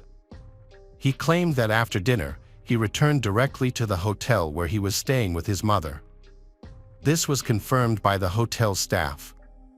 Christopher was second on the list of suspects because he had discovered the bodies. However, he was quickly cleared after confirming that he was at a dinner with the wrestling team during the incident. Despite this, investigators noticed something unusual about his behavior. He didn't seem very upset and appeared deep in thought. When the police asked him who he thought might be responsible for what happened to his parents, Christopher promptly mentioned one person. He said the only person who might have a grudge against his parents and possibly commit such an act was his older brother, Anthony. Thanks to this crucial tip, the authorities caught a lucky break in their search for the culprits. A man reached out to the police to say that a young guy, a friend of Anthony, had approached him wanting to buy a gun.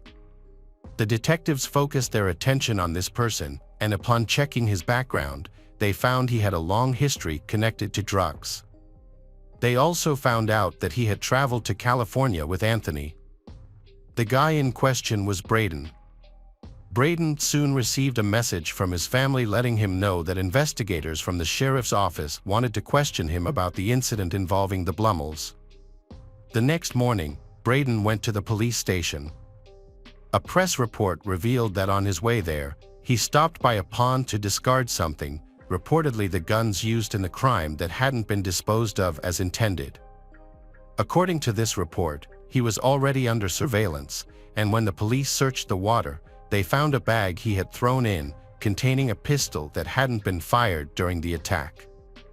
Braden's interrogation lasted 3 days. Initially, he insisted he was not involved in the incident.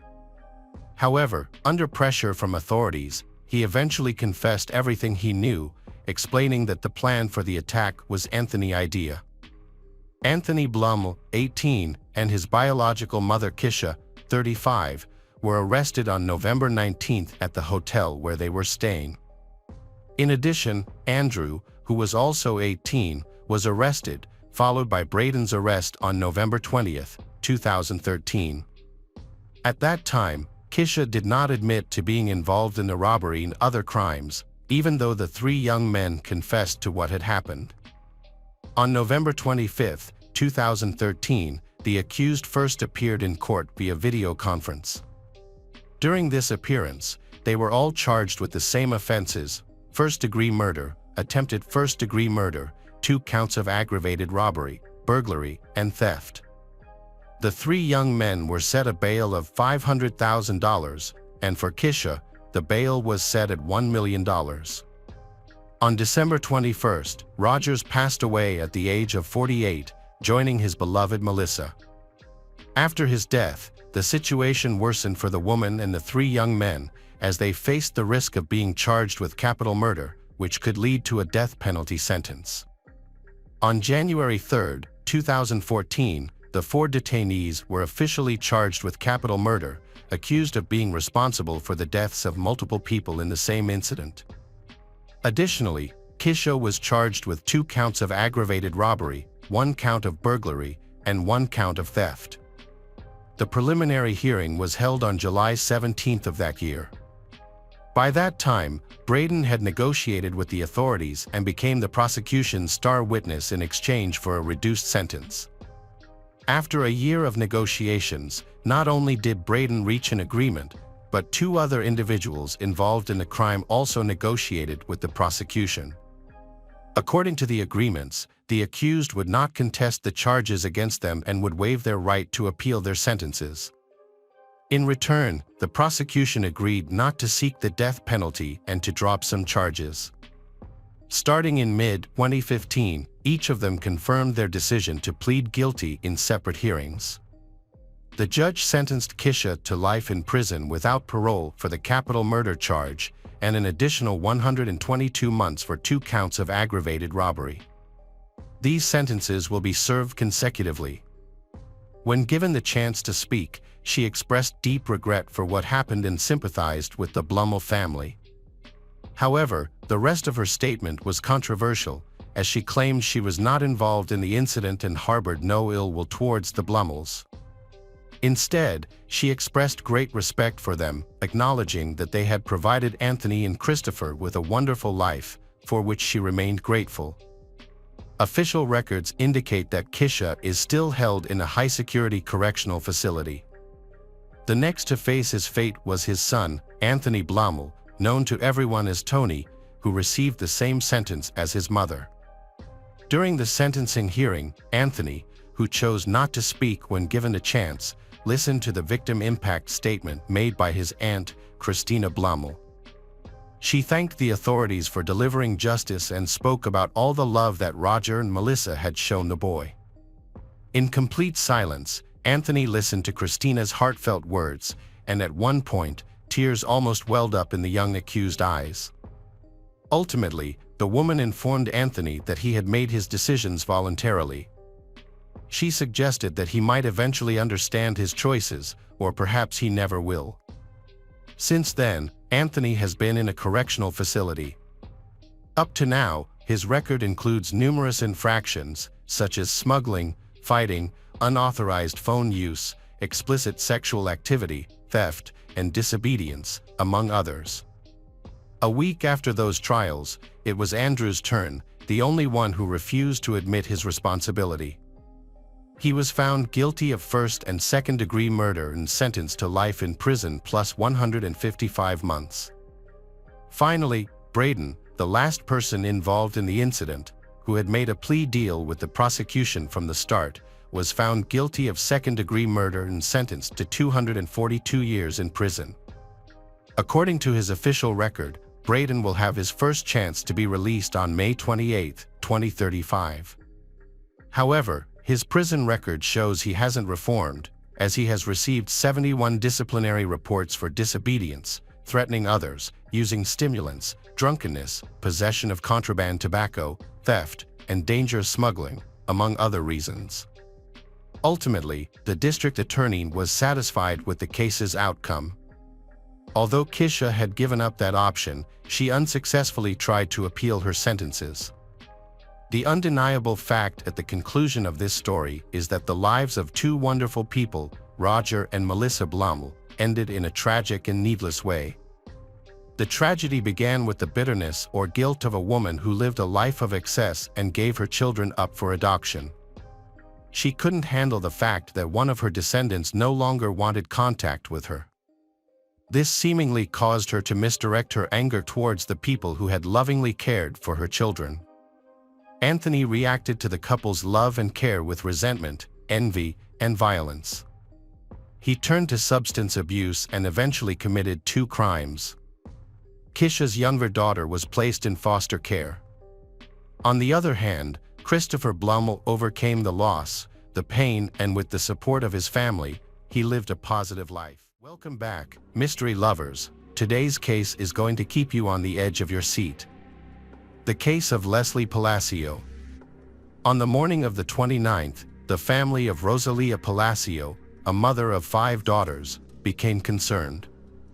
Her eldest daughter, Kayla, noticed that Leslie's bed had been made, her belongings were missing, and it was clear that she had not spent the night at home. At first, one of the sisters joked that Leslie must have had a great time at the club and had probably slept over at Eric's house. However, everyone quickly became worried because Leslie had never done anything like this before. As they ate breakfast, Kayla kept checking her phone, expecting Leslie to text at any moment. But as time passed, there was still no news from Leslie. By noon, her mother Rosalia's anxiety grew. She decided to go to Eric's house to find out where her daughter Leslie was. When she arrived, she saw Eric's mother and sister moving furniture and other items out of the house.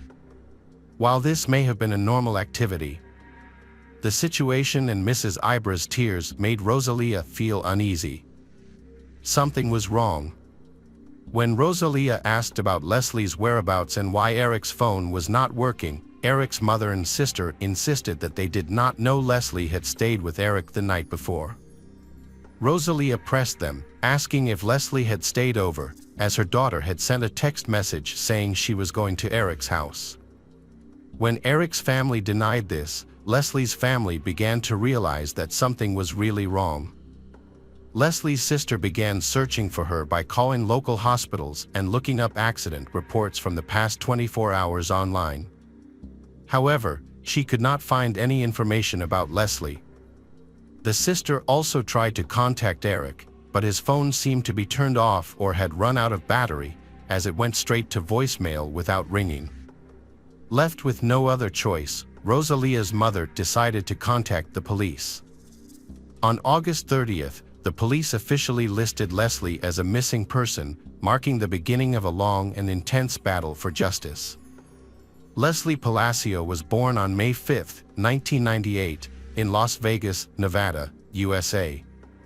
She lived a short but full life, filled with love and care for her family. Leslie was known to be friendly and outgoing, bringing joy to those around her. She appreciated everyone she met and was appreciated in return. Leslie aspired to pursue a career in medicine. After graduating from high school, she enrolled in Las Vegas College of Medicine in 2020 to become a phlebotomist. She worked part-time as a lab technician, combining theoretical knowledge with practical skills. As a student, Leslie showed exceptional talent. Her academic performance was impressive and she grasped new concepts easily, always striving to expand her knowledge. This motivation prompted her to take up a part-time job as a lab assistant. Her colleagues consider her not only a reliable and professional lab technician, but also a kind and compassionate person. Leslie's responsibilities include conducting a variety of analyses and tests, but for her, this job is more than just a job requirement. She sees her purpose as making the testing process as comfortable as possible for her patients. Her caring and patient nature creates an atmosphere of trust that puts even the most anxious patients at ease. Leslie's enthusiasm and energy are evident in everything she does. By all accounts, she had the potential to become a sought-after expert in the field of medical laboratory diagnostics. However, one big turning point changed everything. Leslie has been caring for others since she was a child. The second of 5 daughters, she often took on the role of mother when her mother, Rosalia Palacio, was exhausted from cleaning hotels.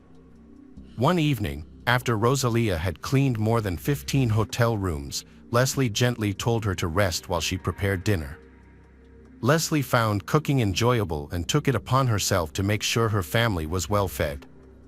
She continued to prioritize her family's health, even when she was away. She would call home to check in to see if everyone had eaten, showing that family was her top priority. Her energy and ideas inspired her sisters, and she easily became a role model for them. During the pandemic, Leslie found a way to stay active by hosting workouts in her backyard. She taught her mother various exercises and danced daily with her sister in front of the mirror to music. Leslie's creativity also extended to experimenting with hair color and image, which inspired a business plan with her sister to open a fashion boutique. Together, they designed and sewed dresses at home in their own unique styles. When the pandemic forced Rosalia out of work, Leslie suggested that her mother start a small cleaning company and offered to help with the cleaning in her spare time. "We'll be fine, Mom, you'll see," Leslie reassured Rosalia. The family brainstormed a name for the company, settling on Palacio Cleaning Services. The family business had landed its first contract, but everything changed on August 29, 2020.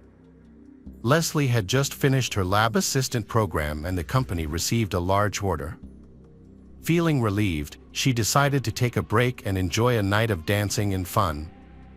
This was especially welcome as Las Vegas slowly began to return to normal after the pandemic restrictions were lifted.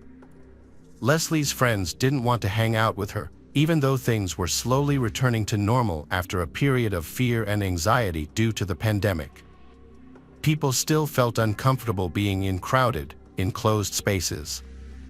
Leslie didn't give up and posted on Instagram about wanting to go out for the evening. She was surprised to see Eric Rangel Ibra texting her. Their parents had attended the same church for 14 years, so Leslie and Eric had known each other since they were kids, but had never really interacted. Leslie knew about Eric's interests, and although he would text her and show interest, she only responded out of politeness.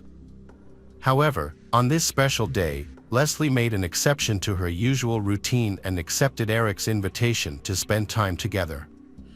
She wanted to add a little excitement to her usual life with a fun night out.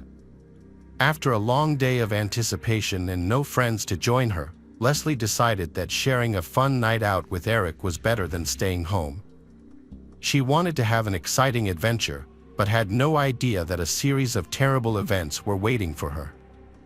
Although she tried to reassure herself that there was no reason to worry.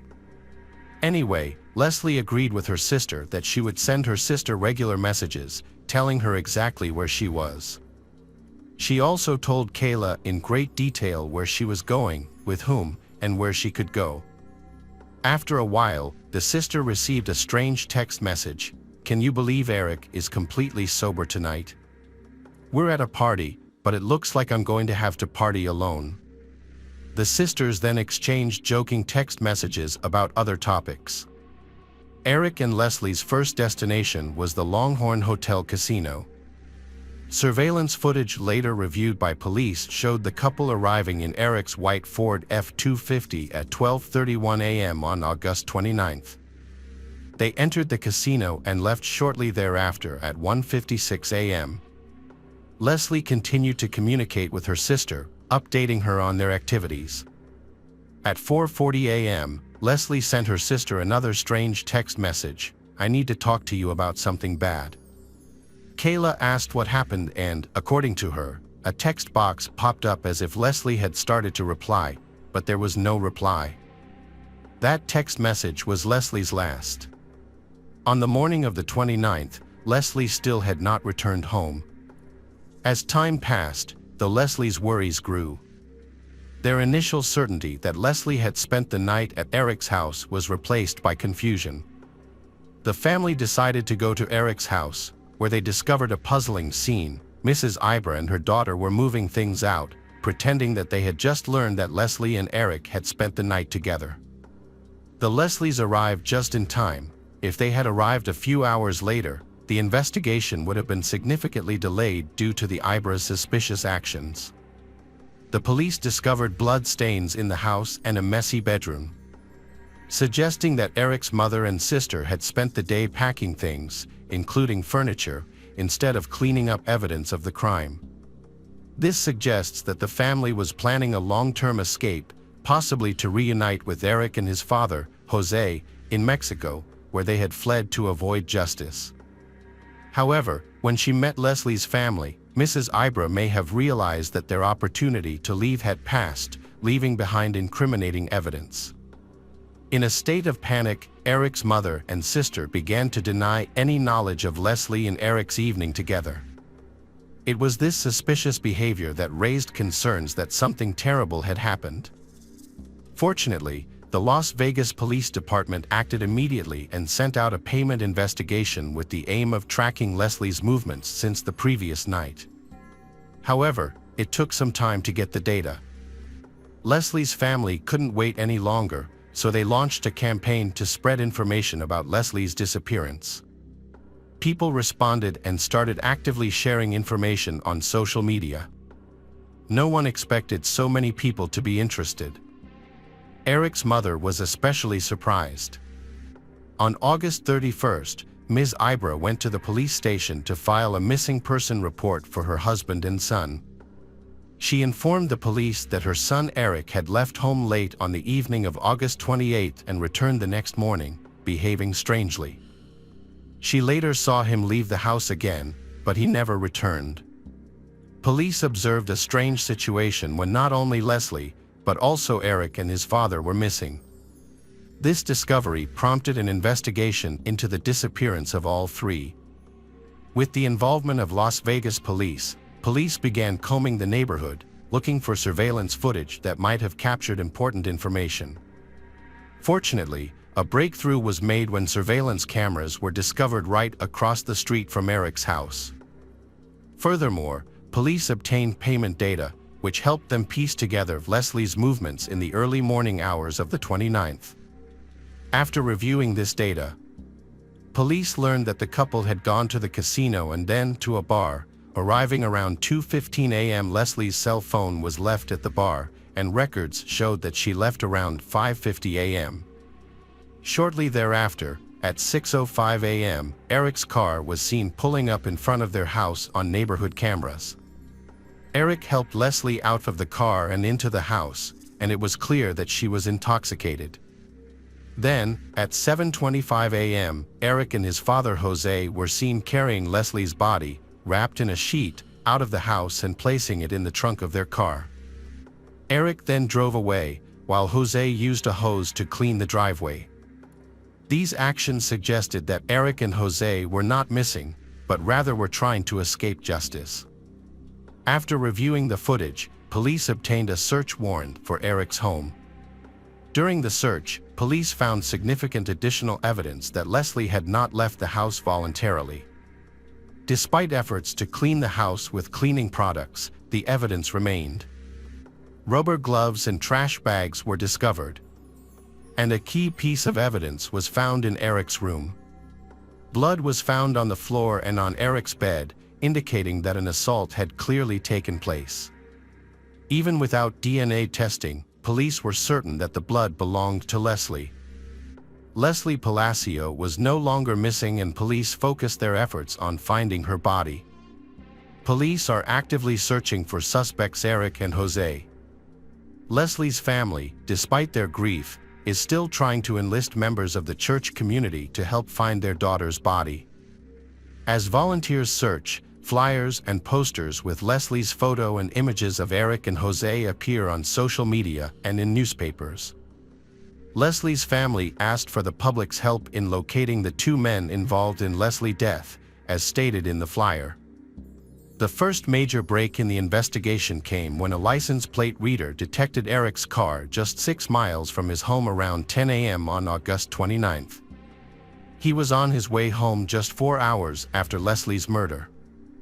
This new information led police to conclude that Eric's potential hiding spot was within a 4-hour drive of his home, possibly near the Nevada-Arizona border or the Charleston Peak area, a vast area of land. Police desperately needed more information to pinpoint a specific location. Fortunately, a gas station 40 miles north of Las Vegas captured footage of Eric's car leaving the freeway heading toward Valley of Fire National Park. The car returned 20 minutes later with mud on its tires. The discovery focused the search within a 20-mile radius of the gas station.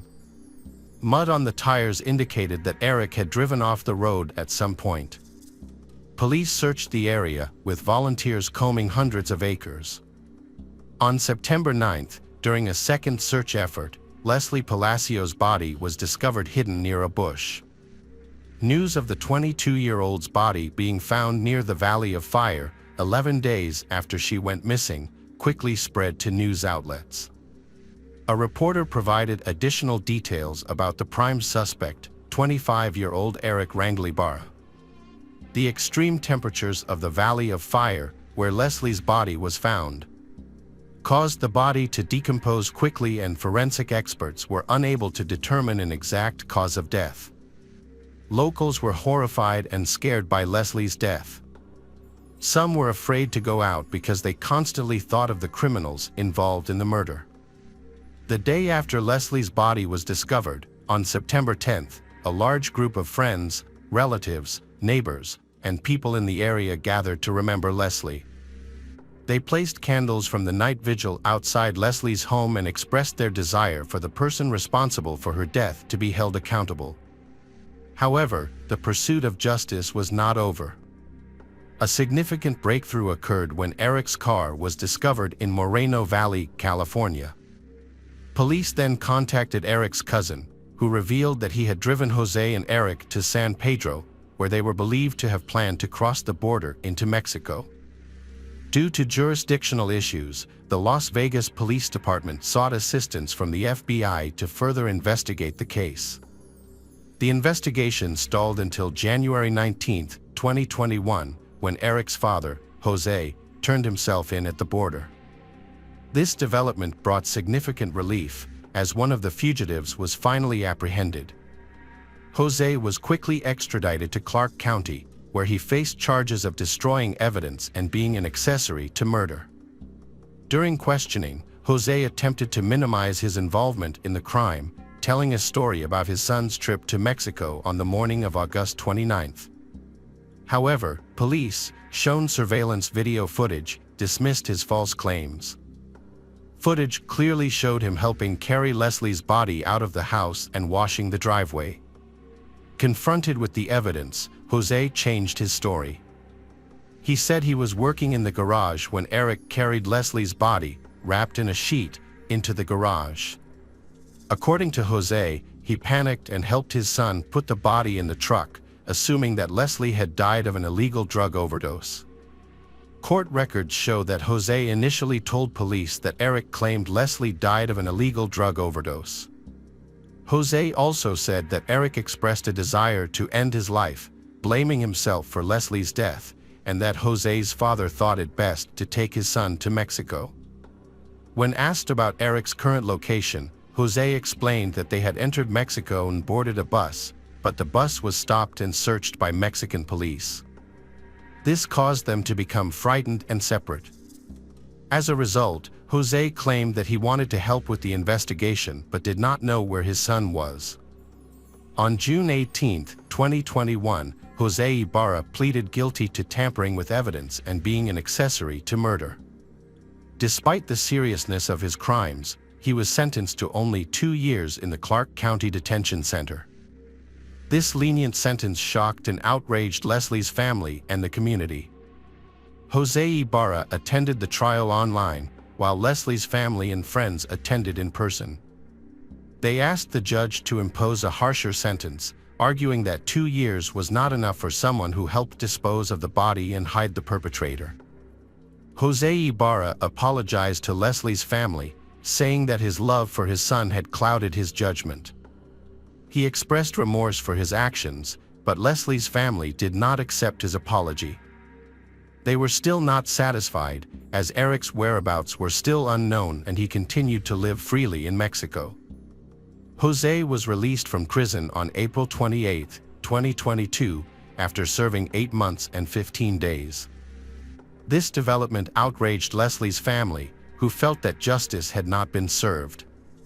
Their lawyer, Ophelia Markarian, expressed her frustration, saying it was unfair that the prime suspect was still at large while a person involved in the cover-up of the murder was freed after a short sentence. Leslie's case highlights significant flaws in the justice system, raising concerns about the fairness of how serious crimes are handled. The Leslie family is committed to fighting to change Nevada law to ensure that those involved in the murder face prison terms longer than the current 2 years. They are determined to find the perpetrators, prosecute them, and punish them appropriately in the United States. Ophelia Markarian is using media interviews to reach out to anyone with information about Eric's whereabouts in Mexico, calling for justice for the Leslie family, even if it is only a small part.